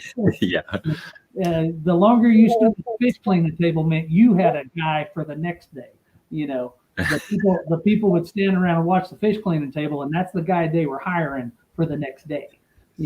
So, and he always had that mentality. Always, he was going to win 5 no matter what happened, no matter what he had to do it. And went to Lake Mead and fished the U.S. Open. Started fishing out there. Every summer we'd go out there to Lake Mead to fish that tournament. And the second year we were out there, he says, you know what? He said, I'd like to fish with that Bobby Garland. He says, I'd like to see that tube bait in action. He said, and it wouldn't be bad if it was like boat number 1. He said, because I got a boat dock up the lake up here. There's only 2 of them on the whole Lake Mead. He said, I'd like to go there first with Bobby Garland and see how that works. And lo enough, he didn't draw in boat number 1, but they were boat number 2, and they drawed out together. And really, Dad said lots and lots of times that was one of the big turning points in his fishing career, was drawing somebody like Bobby Garland and spending an 8-hour day on the boat with him and really listening to him, seeing his little selection of baits and stuff that he throwed. And the original tubes that Bobby Garland fished with, and the original jig heads and stuff, I wouldn't crappie fish with them now. They were too small. That's how small stuff was. It wasn't inches long. It was 3/4 of an inch long to 1.5 inches long. That's the original tubes. And needless to say, Dad fished with him. Him and Bobby had a great day. They both caught a big old stringer of bass. And Dad started using the tube a lot. Well, we got home and Bobby told us how he made it. He says, here, make your own colors. He said, you guys mess around with fishing tackle. He said, don't keep calling me. He said, just make your own. And we started making our own tubes that we fished with personally. And like I say, it was on. Sam Rayburn, it was like cheating. I mean, when you went to Sam Rayburn and throwed it around those willow trees and stuff like that, I could fish right behind Denny Brower and catch a bigger string of bass than he did on 10-pound line on a little bitty old tiny tube bait, and we did that for several years without anybody knowing what it was. We kept that as quiet. I'd let my partner use one, but he had to cut it off before he got out of the boat. That was before all this too, so somebody could get a picture of it. And oh yeah, it was long before there was videoing and stuff like that. And if somebody would ask you, hey, what's that little deal you're throwing? I'm throwing a little jig, or something like that, or a little 4-inch worm. You just wouldn't tell nobody, and you just kept it. You want to use it for your own for a little while. In this day and age, you don't have any of those. I've got one little secret left, and I don't throw it very often in tournaments that, but every now and then I have to. Those crappie guys, man, over here locally, my neighbor crappie fishes all the time, and he's a he dips a jig in the grass and he catches 4s and 5-pounders, on a little hair, just a little doll hair, 32nd ounce crappie jig all the time. December, both two of the biggest stringers I ever caught in my life. I caught them in December, right around Christmas, and did both times crappie fishing, Mm-hmm. But through the day, catch a limit of 6.5, stuff like that, have 5 of them before the day was out, and catch countless numbers of 3s and 4s and stuff like that, And those days you don't catch no crappie. Those crappies do not jack with them big bass. No. There's a reason that there's no crappie in brush piles anymore. Oh, yeah. A lot of guys are starting to realize that too. So you're starting to see lots of colors coming up that are more crappie colored than anything else. Doug wants to know, did you know Rayo Breckenridge? Says Absolutely. Okay. Absolutely. Okay, Yeah. So Gail Breckenridge is Doug's partner. That's the guys that had that sack down there at Wapapella. Yes, How sir. about that? That's cool. That's Small great. world, man. I was a little kid. I was a little kid running the bank, back when Billy Westmoreland and Rayo Breckenridge and John Powell and all those guys, to me, to those guys, I was that snot-nosed brat that, that Hibdon guy brought along with him. And I was always in their face. I want to know what the hell they was doing. I want, hey man, that's the greatest guy ever, and I just wanted to learn and see, I'll never forget the first Bass Pro Shop Legends tournament they had. Billy Westmoreland, first thing he did, he walked straight up to me and he's like, "What the hell makes you a legend?" He says, "I can remember telling you to get the hell out of my boat about 10 years ago." And I'm like, "Yeah, I can remember that too," But yeah, I know all those. Well, I knew all those guys. Yeah. I mean, it was cool growing up in that age too. That's when bass fishing was bass fishing. Those guys, they did it old school, and they were just better anglers than everybody else. I mean, they just, and I get to see that. I've got to live through it. That's probably what I hate about my sons not getting to see, but just a very little tiny bit of that. I got to see the most natural bass anglers on the planet. My dad was one of those guys. My dad was just to say it came easy to him. No, he was just very, very good at it, and like I say, was never lost. He was never lost. He always knew what he needed to go do to get one. And that was from one end of the earth to the other. And he kept it very simple. We went to Japan, we've been to South Africa, we've been to, we've been all over the world chasing bass. And a bass is a bass. Okay. He doesn't vary very much. I mean, he's the same critter wherever you find him. He likes to hide and he likes to eat. So if you can get those two places in the same general area, you got a pretty decent fishing spot. My dad was one of the more common sense people ever, and he could explain something to you, and I'm like, wow, that really makes a lot of sense, and like I say, it was all common sense to him, but that made him a very natural angler. He was never lost for something to do. When he came in, if he didn't catch them, it's basic because he didn't want to do that. He got pretty independent when he got older, and I'll never forget the tournament on Lake Eufaula, one of the last ones that he won. He came in after the first day of practice and he says, "I wonder if these guys actually think I can't win one on a crankbait." And I said, why? You need to tell me what's going on. I said, because I want to catch them too. He said, "Oh yeah, it's time. It's going to happen this week." And I said, "Really?" And then he explained to me about some of them were post spawn, some of them were moving into spawn, and you need to be right dead in the middle of them. And you need to be the closest place where they're going to pass.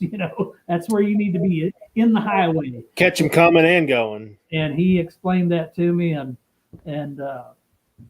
like I say, I finished 8th in the tournament, and he beat me by 30 pounds. Holy cow! And I made the top 10 and finished 8th.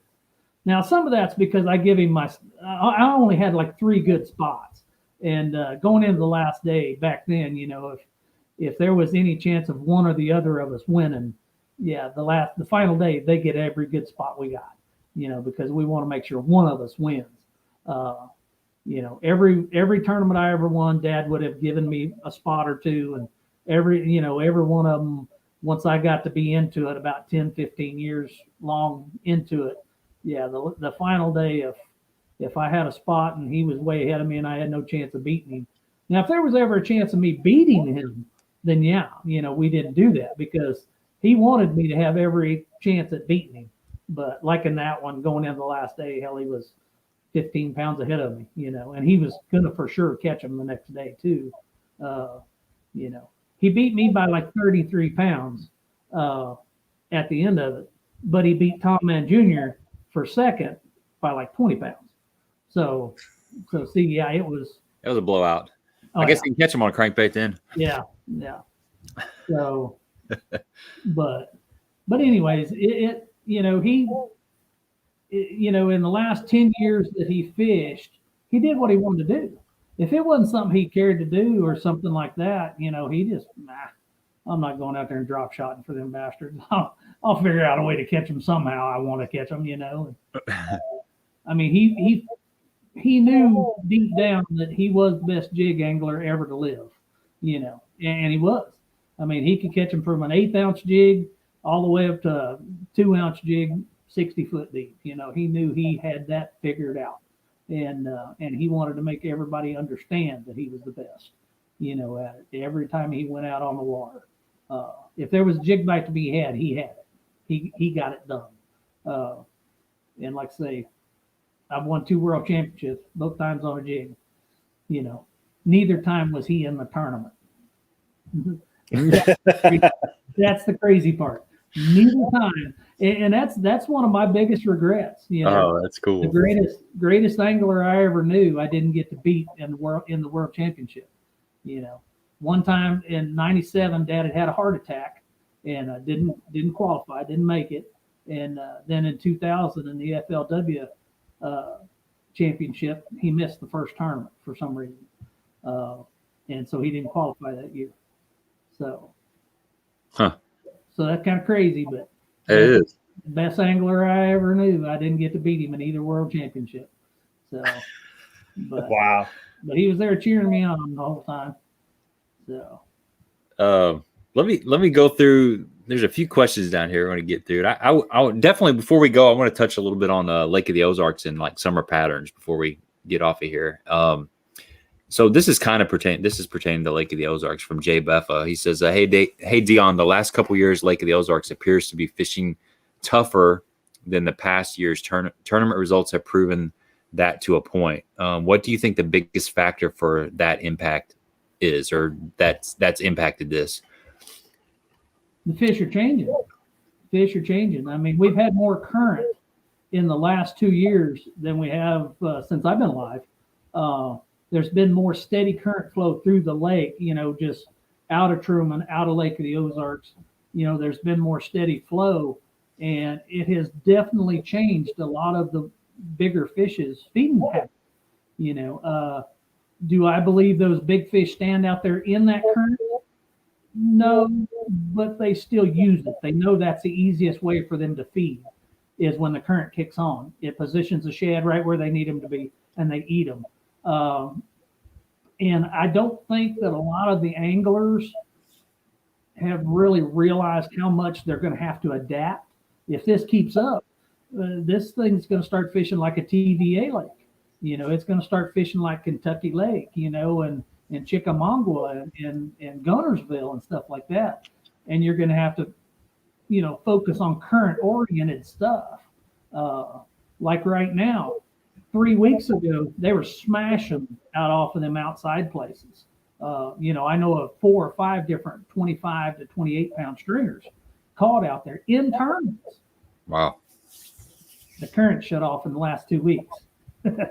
And now they're all like, oh my gosh, where did they go? Yeah, they're still standing there. They just don't eat the same, you know, and it's really, you have to change with them a little bit, you know. Do I fish Lake of the Ozarks enough to do that?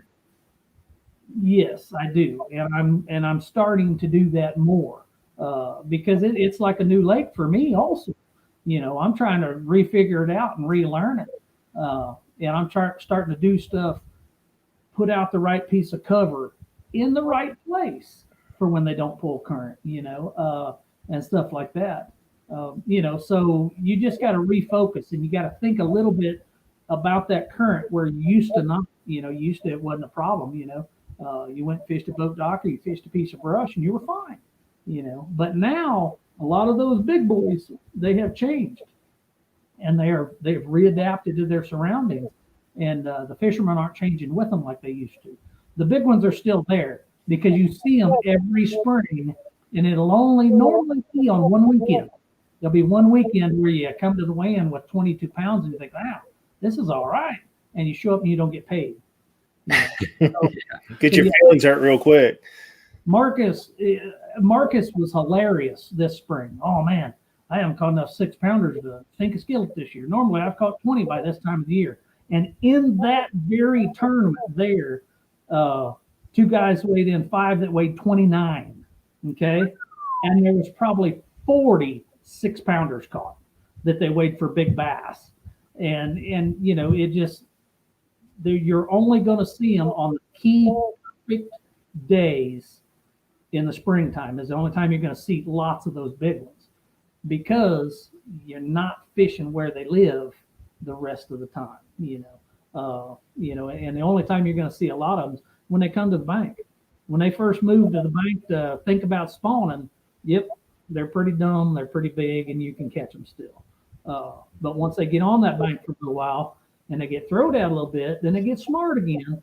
And so, you know, then it slows back down. And during the summer months and stuff, when a lot of these locals are out there fishing them every day and stuff, they just got to readjust them, you know, and know that the days at the current pools, it's feedback, it's happening, it's on, you know. And as soon as they shut it off, you're minutes away from not getting a bite on the same place. Mm-hmm. And the fish reposition themselves. Sometimes they stay right there, you know, and you just spread out sometimes, you know, they kind of just spread out. They disperse, they go find them a rock to stand next to, or they go find them a piece of brush, you know.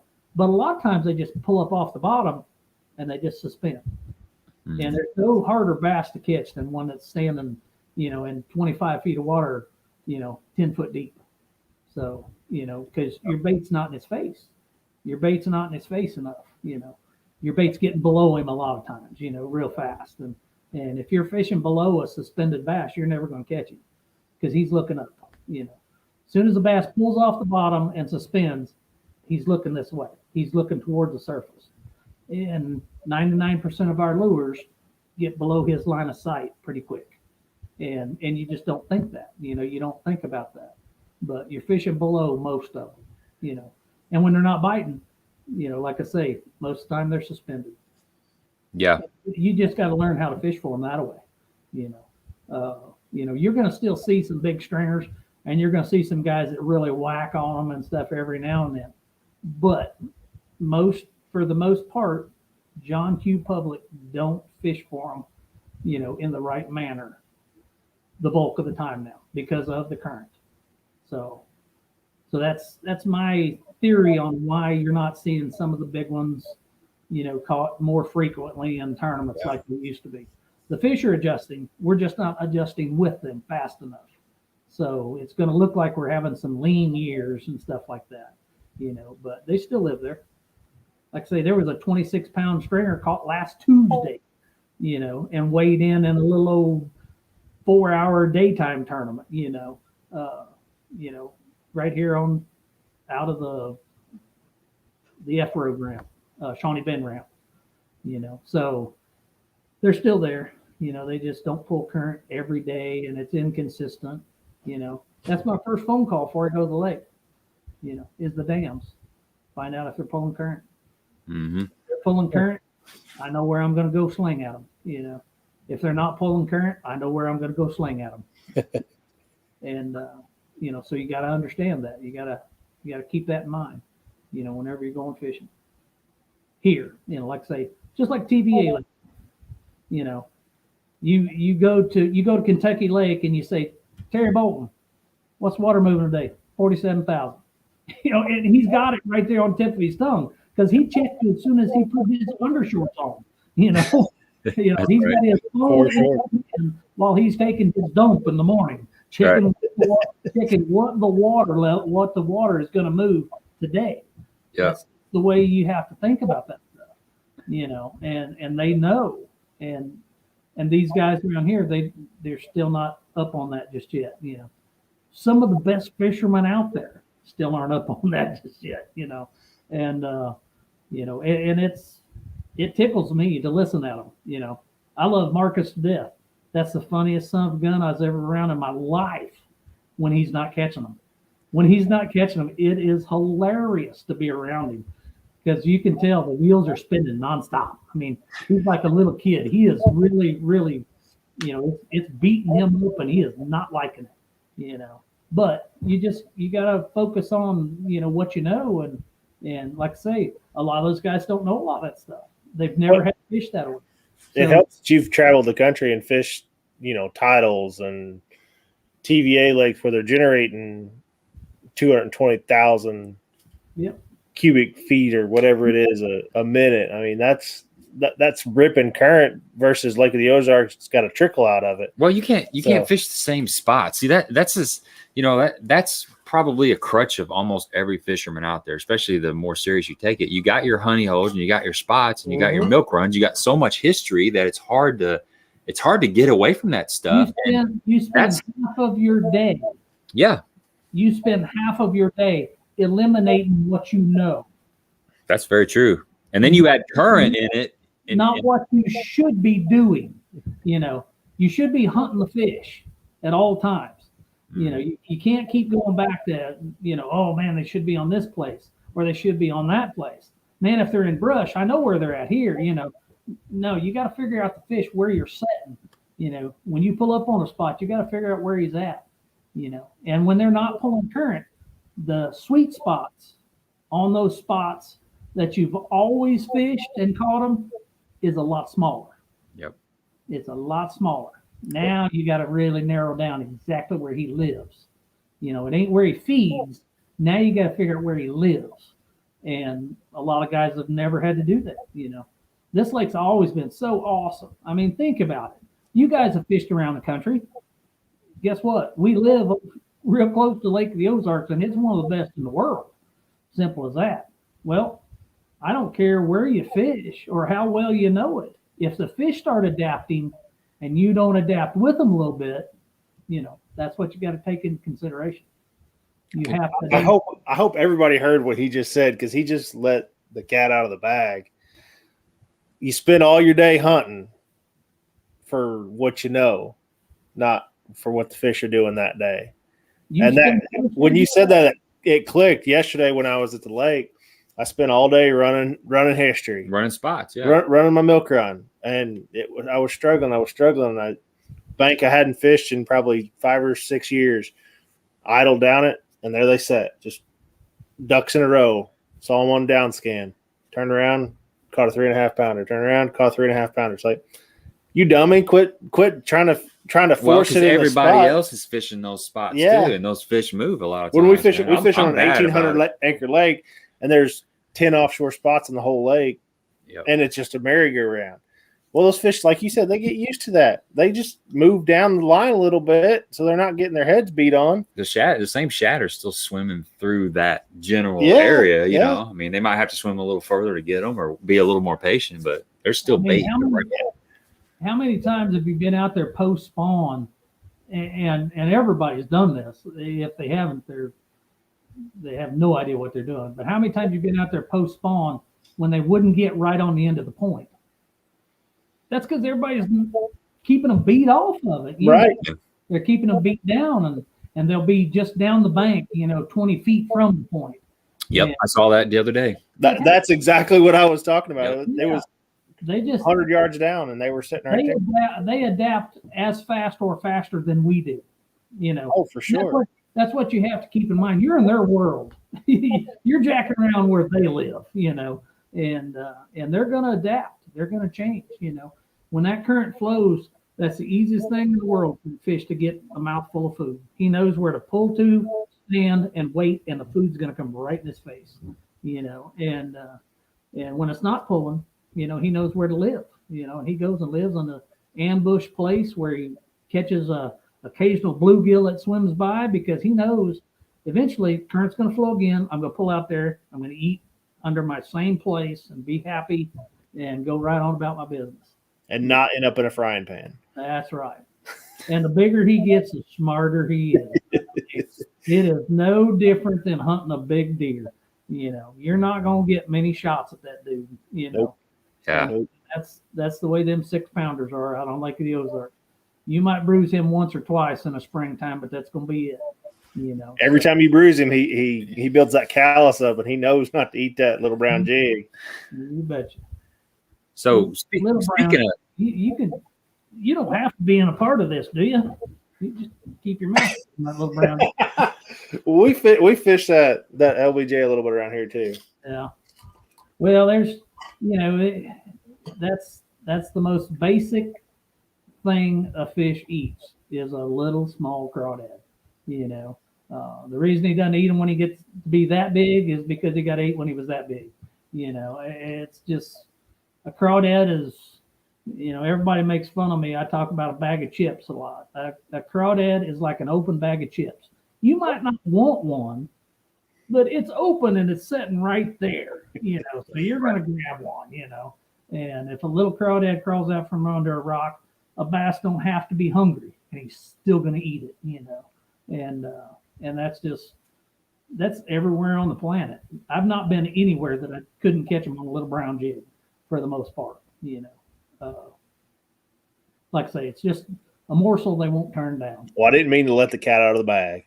Oh yeah, of course, yeah. Like Jim Eakins didn't do that for you about 30 years ago. Yeah.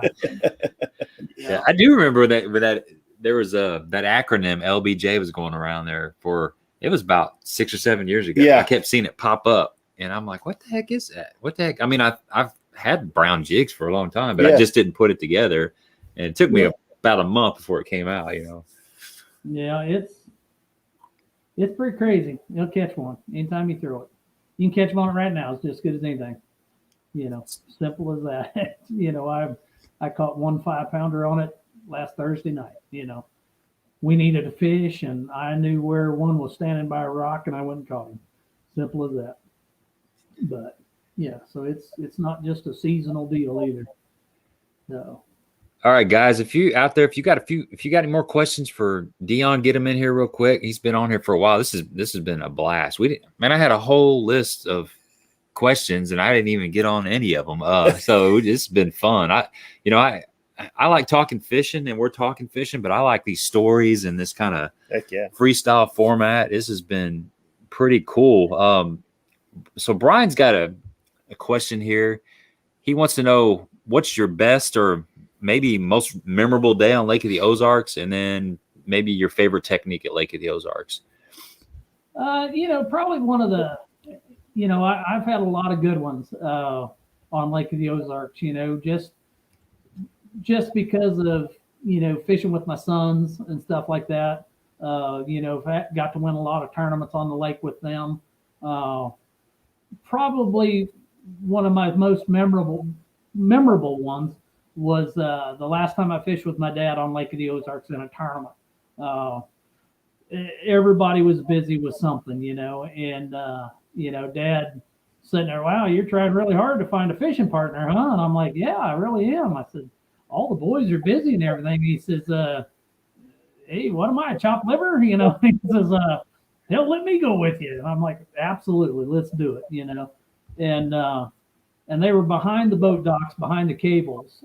They weren't really spawning, but it was like they had staged up there. They weren't on secondaries. They were actually staged up behind those docks on little rocky banks, and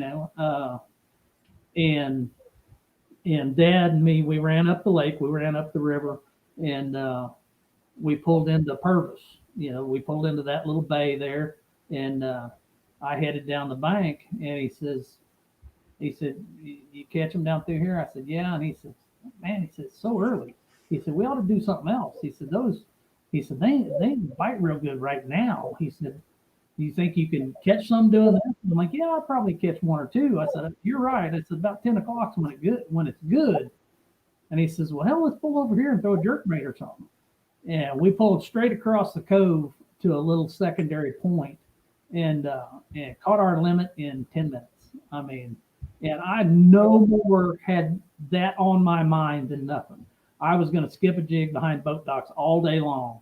And like I say, it was just like, hey, stupid, what are you thinking? Let's pull over there and catch our limit, and then we'll just cull through them as we get done, And in, like I say, in 15 minutes time, we had 16, 17 pounds in the boat. And And he told me, he said, now, he says, you can go settle down and do whatever you want to do. And we went back to the docks about 9:30, and we fished for about 30 minutes until I got my first bite. I got my first bite, and I caught about a 4-pounder. And getting down and taking the time to cull, the boat kind of drifted around, and he was sitting back there on the back deck watching me cull. And he slings up behind this dock, and finally, and he says, "Hey, hurry up with what you're doing."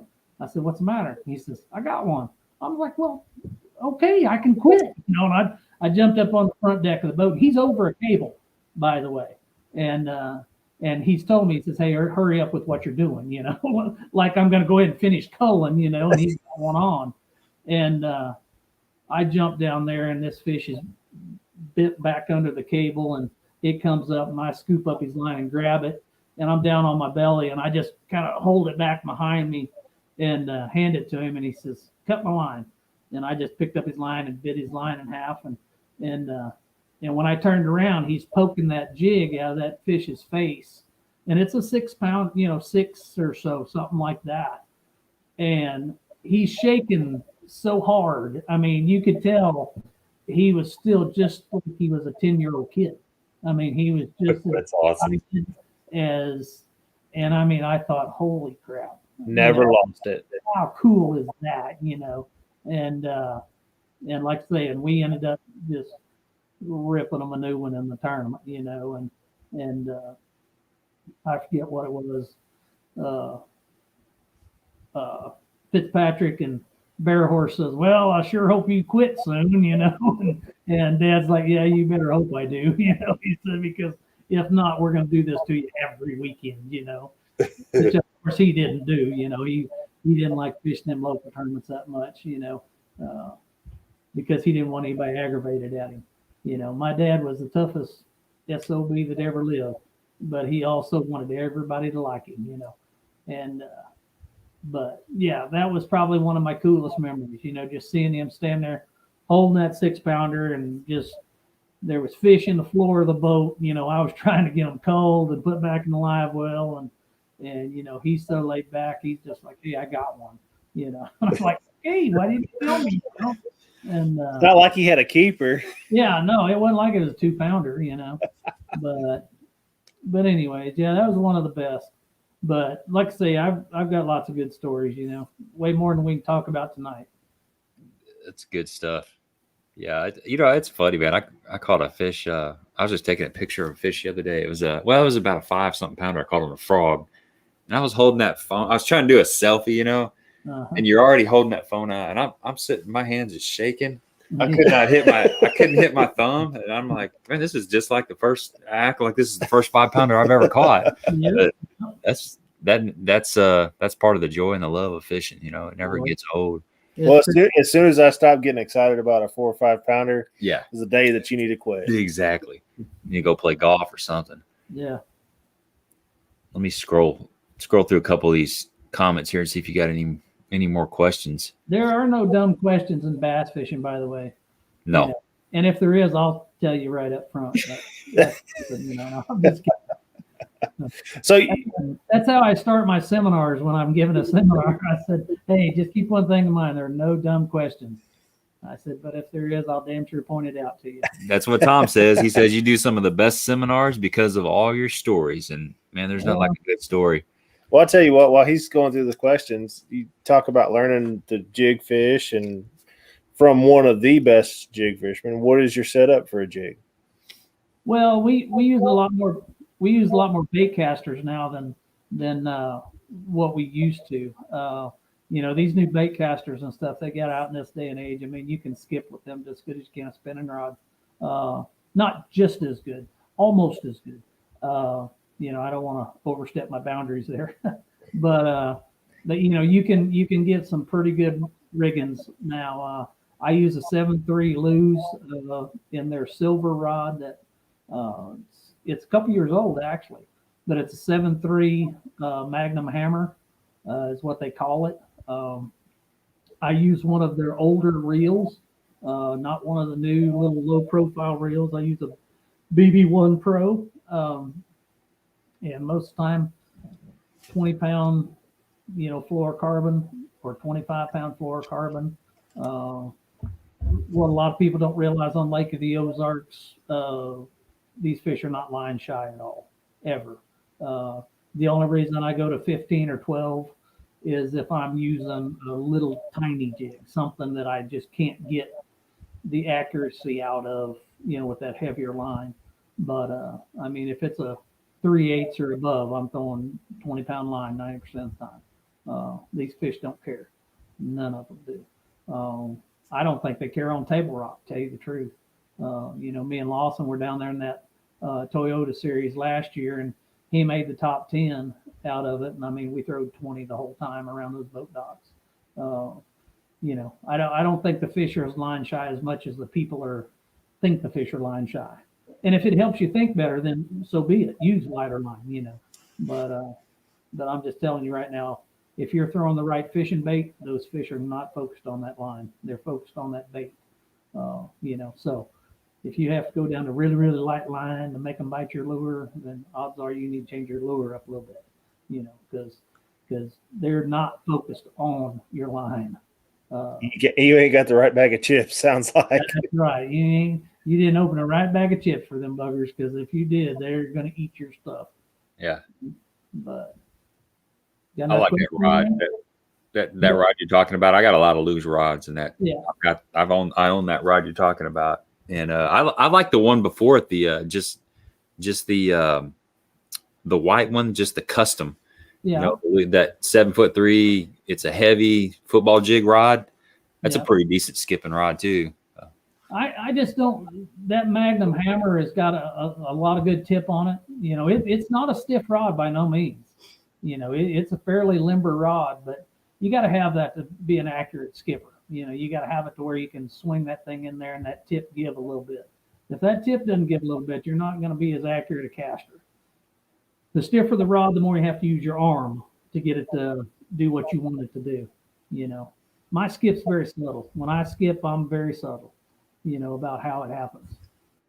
And most of the time, unless there's a boat in my way, I can skip from one side of the dock clear through the other side. Wow. So, and when there's a boat in the way, I normally find out like everybody else does, makes a big ass old noise and Tink. But anyways, it's never the cheap pontoon either. It's always that $100,000. Oh yeah, it's big fiberglass stuff. It's never a pontoon, no.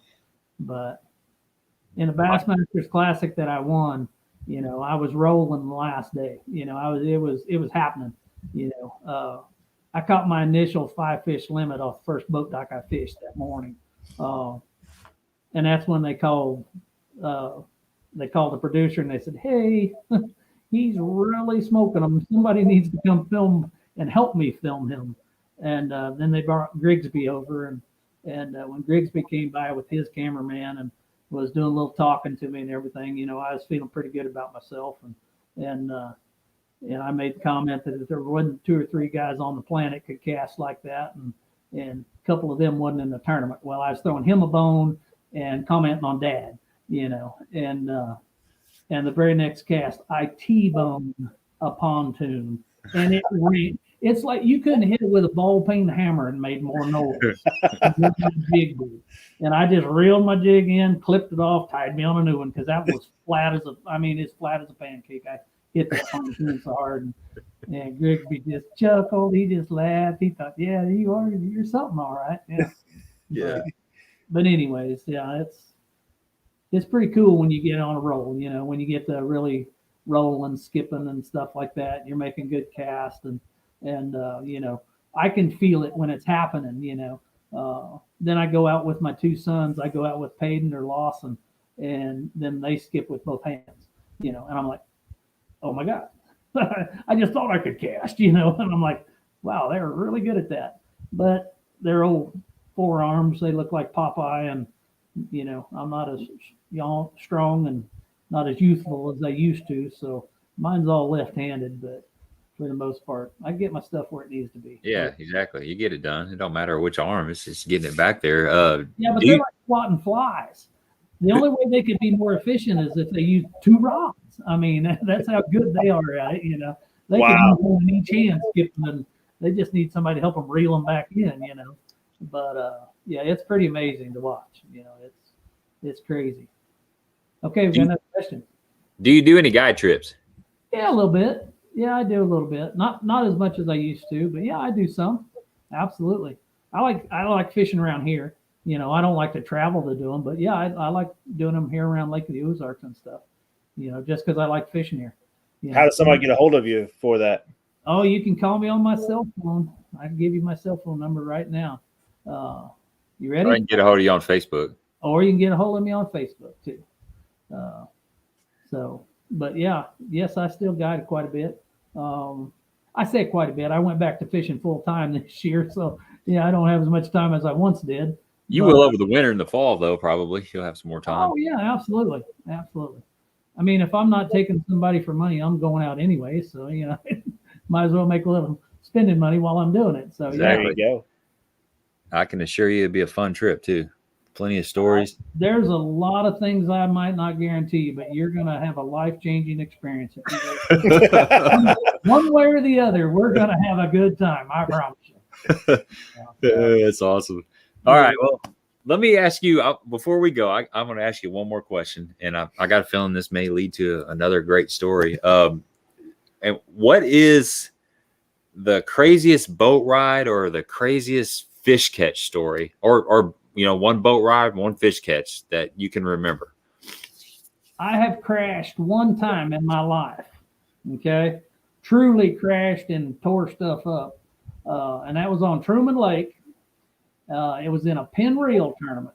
My dad had been to the Baltimore Classic practicing, and this pin reel tournament was worth 10 grand. You know, buddy tournament, but it was worth 10 grand to win, and I've been winning everything up there on Truman. You know, used to be in the summertime. You know, when I was young, if I had a bad year, didn't qualify for the Classic or something like that, I would go to Truman and fish about 5 days a week. Just because you could still go up there and fish without all the big boat traffic and everything. You know, I could go up there and still kind of work on my craft and you know, so I would go up there and I'd put in some brush. You know, I'd do like everybody else did, put in some brush around some release areas, and I would learn, you know, how to catch them big suspenders. And so I'd have 2 or 3 things going on any given day on Truman Lake. And Dad was getting home on Friday from pre-practicing for the Baltimore Classic, and this tournament was Saturday and Sunday on Truman. And I told him, I said, "Come on, fish it with me," you know. And he's like, "I'm just going to be getting home from Baltimore. I'm not going to be in the mood or anything else." I said, "Dude, all you got to do is go right along." I said, "Trust me, I'll take care of everything." I said, "I'll drive the boat, I'll work, I'll do everything." I said, "All you got to do is go right along with me." I said, "It's going to be fun." I said, "I'm busting their butts. We're catching them." And first day, we run down the lake and we catch 5 that weighs 25. And this is in August. And I catch 5 that weighs 25 and come in, and we're in 3rd place. There's 2 other guys that caught a bigger stringer than us. Well, I told him, I come in, well, Dad's mad. He's like, "Hey, I could have been sleeping today, you know." And he said, "Trust me," he says, "I am not coming up here to get beat." I said, "Dad, nobody catches them 2 days in a row." I said, "None of them do." I said, I'm going to whack them again tomorrow. I said, "That's what separates me from them." I said, "I got enough brush and different things put out." I said, "We're going to wreck them tomorrow." Well, we're running down the lake, and there's one shortcut through the woods. And when I say through the woods, it's a dirt road that cut off through the timber. And we get down to this area, and I told him, I said, "Hey," I said, "hang on, I'm fixing to cut out through the woods." And I said, "It's perfectly safe." I said, "It's a dirt road. I've been through it 1,000,000 times." And we're in his boat. We're in his boat because his boat just goes faster than mine.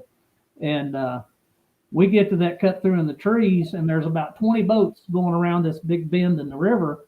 Well, I just kind of let them all get out ahead of me, and then I just hang a left right out through the timber. I'm running down through that timber wide open. I mean, we're running in the 150 days, you know. I'm clocking in about 62, you know, running down through there, and everything's fine. And he looks over at me and he says, "Wow, this is really kind of a cool shortcut." I said, yep. I said, we're going to end up ahead of every one of them boats when we get to the end of this road down here. And about that time, I see a stick that's about this long. I mean, it's not 2 feet long, and it's not that big around. Go under the nose of the boat. And as soon as it hit the lower unit, it bow hooked us perfectly right out through the woods. I mean, we just hang an L, and when we do, it's like a pinball. We're just bouncing off this tree, that tree, just bouncing back and forth. Well, I'm trying to stop us, so I'm turning the wheel, trying to get a stop, and I pull the wheel loose from the pretty much the steering wheel. I almost pulled it clear off, but I break the wheel trying to get this thing turned and stopped. And finally, it just starts settling down. And if you've ever bow hooked a boat, you can't do anything about it. You're just along for the ride, you know. And as we're settling off plane, I'm thinking, holy crap, we're going to make it. We're not going to get thrown out of the boat. Nothing's going to happen. Everything's fine. We come off plane, and there's a sycamore tree that's about 6 foot in diameter right in front of us. And I'm thinking, we're not going to get stopped. We're not going to get stopped. And she's falling off plane. And as soon as it falls off plane, we T-bone the sycamore, just boom, hit it. And it stops us dead. I mean, throws my dad down on the floor of the boat, you know, throws me up against the steering wheel. Trolling motor pieces are like shrapnel off a grenade. They're hitting out in the lake, you know, pieces of the trolling motor going here, there, and everywhere. Trolling motor's gone. I can't see it no more. It's gone off front of the boat. Dad gets flopped back up in the seat. And he's like, and he's cussing. And it's hard too. I mean, he's calling me everything but a white boy. I mean, it is bad. And we're sitting there, and this big tree, we've sat there for seconds, you know. I mean, it's not minutes. We've sat there for a few seconds, and we hear this tree go, whoop. And I look up, and this giant sycamore, we have broken it, and it's falling. And I look up, and I'm like, I look at him, and he says, we can't jump. He said, because we don't know which way it's going.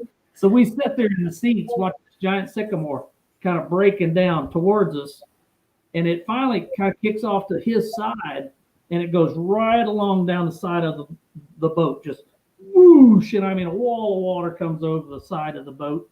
Well, I don't know if you know this or not. You did if you've ever seen my dad. My dad had the biggest comb over ever. Okay, his comb over was about that long. And it was started way down here. Not in place. It hung past his armpit, okay? That's impressive. But anyways, this wall of water comes over, and I kind of shielded myself. And when I looked up, my dad's hat is about like this.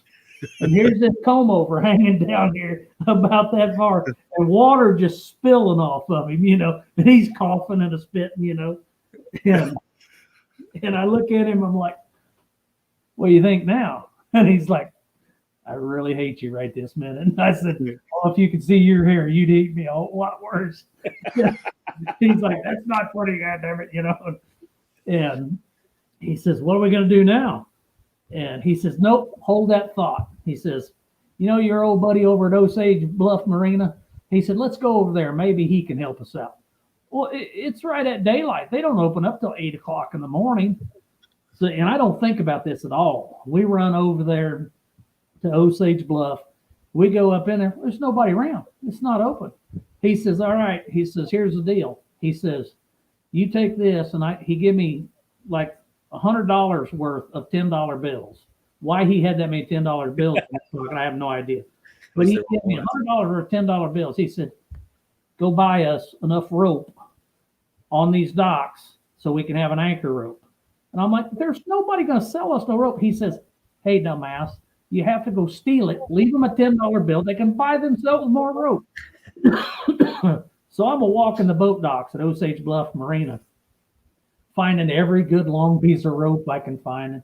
And I'd leave a $10 bill with them, you know, setting a rock by it.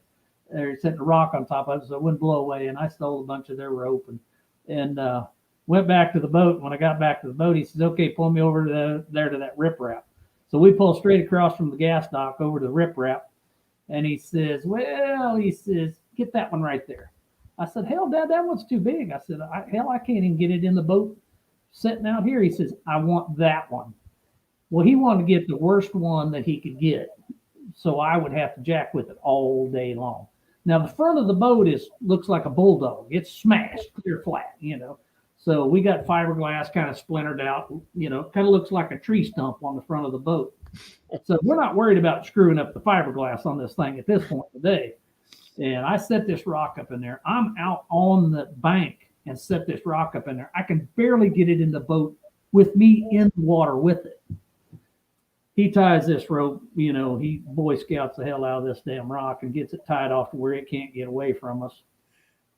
We pulled to the place where we had caught about 20 pounds of the 25 pounds we had caught the day before. And he says, okay, put the anchor out. I said, well, let me make a cast and see if they're out there. He said, put out the anchor. I mean, he's still pissed from his, comb over being out of position. Of course. I set the anchor out and get it tied off. And we sat right there and caught 5 that weighed 32 and never moved the boat. I mean, we sat there all day long. And if you would have told me you could do that, I would have, there ain't no way you can keep sitting there. We sat there for 8 hours. When we got done at the end of the day, I said, well, we wrecked them. Let's go in. I said, we're going to win this thing. And he says, pull up the anchor. I'm like, I'm not pulling up that anchor. We ain't go fishing on the spot. And he says, pull up the anchor. And I get on this rope. It's all I can do to get that thing pulled up. I said, Dad, I'm not through having kids yet. I don't want to pull that anchor up. He's like, pull the anchor up. And he made me pull that anchor up and flop it up in the boat. Well, of course, it's covered in mud and everything else. And I said, why'd you make me pull that anchor up? He says, I got a story to tell. And he says, I got to have proof to show him what you did today, And sure enough, we got in and we won. Some of the guys caught another 20 pounds of stringer, 20-pound stringer, but none of them caught 30. But that's back when Truman was in its heyday, and it was freaking crazy. But yeah, we sat there all day long throwing on the same little old secondary point and caught some big ones. But, you still take that shortcut? I have, but I take it a lot slower now. I just kind of putts down through there now. But yeah. Yeah, make you second guess that little 2-foot stick. Oh my gosh, it hit just perfect, I guess, but it slung us out through the woods. Oh, it was terrible. Man, that's a great story, yeah, man. The only boat crash I ever had, my dad was with me. So. And you hit a giant sycamore. That's right. Holy crap! Yeah, that's amazing. Lucky to be alive. I've been on Truman a few times, and there was I drew a guy one time in a state federation tournament, and he made that kind of run you're talking about. We didn't hit anything, but he went flying through a stump flat, and I was just all puckered up. And, 3 foot of water, 4 foot of water, stumps everywhere, and we made it to the other side. There's nobody can run it now. There's enough of that stuff broken off and fell down that, even guys like, Jamie Edge and some of them, they can't run it because it's just. Yeah. This was 20 plus years ago, probably when I'm talking about. Then, if I could see the trees, I could kind of read the channels and stuff, but now that you can't see them, you just can't do it. So Jerry McCutcheon thinks he can, and I think he tears up more shit up there now than he ever has in his lifetime. But that's just because he thinks he knows where he's going, and you can't see anymore. So what did I hear the other day is if you can't see it, it ain't there. Just keep on running. That's why they make more lower units every day. That's right. Trim it up. Mercury will sell you one for about $10,000 anytime you want one. Yeah, if you can get one. I mean, you may not be able to get one. Yeah. So cool. All right, man. We're gonna wrap this up. Dion, this has been a blast. I mean, I might have to call in sick to work tomorrow because my cheeks are stuck up in the upright position. I got a perma smile. So Dion Hibdon, professional angler, Facebook. You can get him on Instagram if you want to go check him out. He's going to be available for some guide trips coming up. And I think Michael said he's got your number, so you may be getting a call about doing a guide trip. And this has been a blast, man. It was really nice to hang out with you. So good luck out there up in New York and La Crosse. And are you going to New York? Is that where the going to New York? But Yeah, I and then- probably won't be going to lacrosse. No, I haven't Okay. done a stink skillet this year. I talk a good story though, don't I? I mean, you know. man? No, I've enjoyed this. I've had a miserable year this year for some reason. You know, Lawson's doing good though. You know, Lawson's been doing good. He's made a check in all of them but one. So That's awesome. so he's going to be doing good as far as going to lacrosse. So, you know, I told him, I said, well, I know one thing. The last time I was up there, I had big fish every day. So, Yeah. I fished a northern division up there. So I'm kind of excited about him going because, like I say, last time I went up there in that tournament, I fished 3 days and I had big bass every day. So you know, at least I know how to catch a big one up there. So maybe I can get him clued in on how to make it happen because he don't need much cluing in anymore. He's pretty bad news. That kid can catch him. You know, but there's nobody. You know, I've been around a lot of people. You know, and traveled with several different people, and I've never been around anybody that works at it as hard as he does. So he deserves everything he gets. Good for him. Yep. Yeah. Learn from the best. Yeah, well, yeah, he did for a long time. He was the best that I knew of anyway. I'm just kind of mediocre right in the middle. I'm just glad to have been a part of all of that. That's for sure. But you got some good titles, man. Oh, yeah, absolutely. Dad let me win a couple down over the years. That's right. The best jig fisherman wasn't on the lake that day, right? That's right. Not the best one I knew. So That's awesome. I said that on stage on at the FLW championship. I said, "Yep, there's only one guy I really dreaded fishing against, and he ain't even in the tournament." So, It's good but stuff. anyways, yeah. Well, I appreciate y'all having me. It's been fun. It has been a fun time. You know, like I said, I wanted to touch on a bunch of stuff. So maybe 3 or 4 or 5 months, we might have you on here again and we can cover some of this other stuff because I want to talk about Camus boats and boat work. There's a bunch of stuff I wanted to dive into, but Yep. You only got so much time in a day. That's right. That's the thing. You know, if you don't have good people behind you, it's hard to make this happen. You know, and I've definitely between Camus and Boatworks, you know, I've got some really good people that's in my corner and Lawson's corner, and that makes our life so much easier. And what we do, you know, it just makes things so much easier to have somebody like Boatworks and Earl Bent's, you know, pulling for you and helping you out a little bit. That makes a huge difference in our business. That's for sure. For sure. Yeah, you got that 10 cup whiskey thing going too. That's pretty cool to get a non-endemic sponsor like that. It must be a good group of guys there. Got your back. Very fortunate with that. My best friend, you know, came up with that deal and so I'm glad to be a part of it, that's for sure. You know, got a good whiskey though, by the way.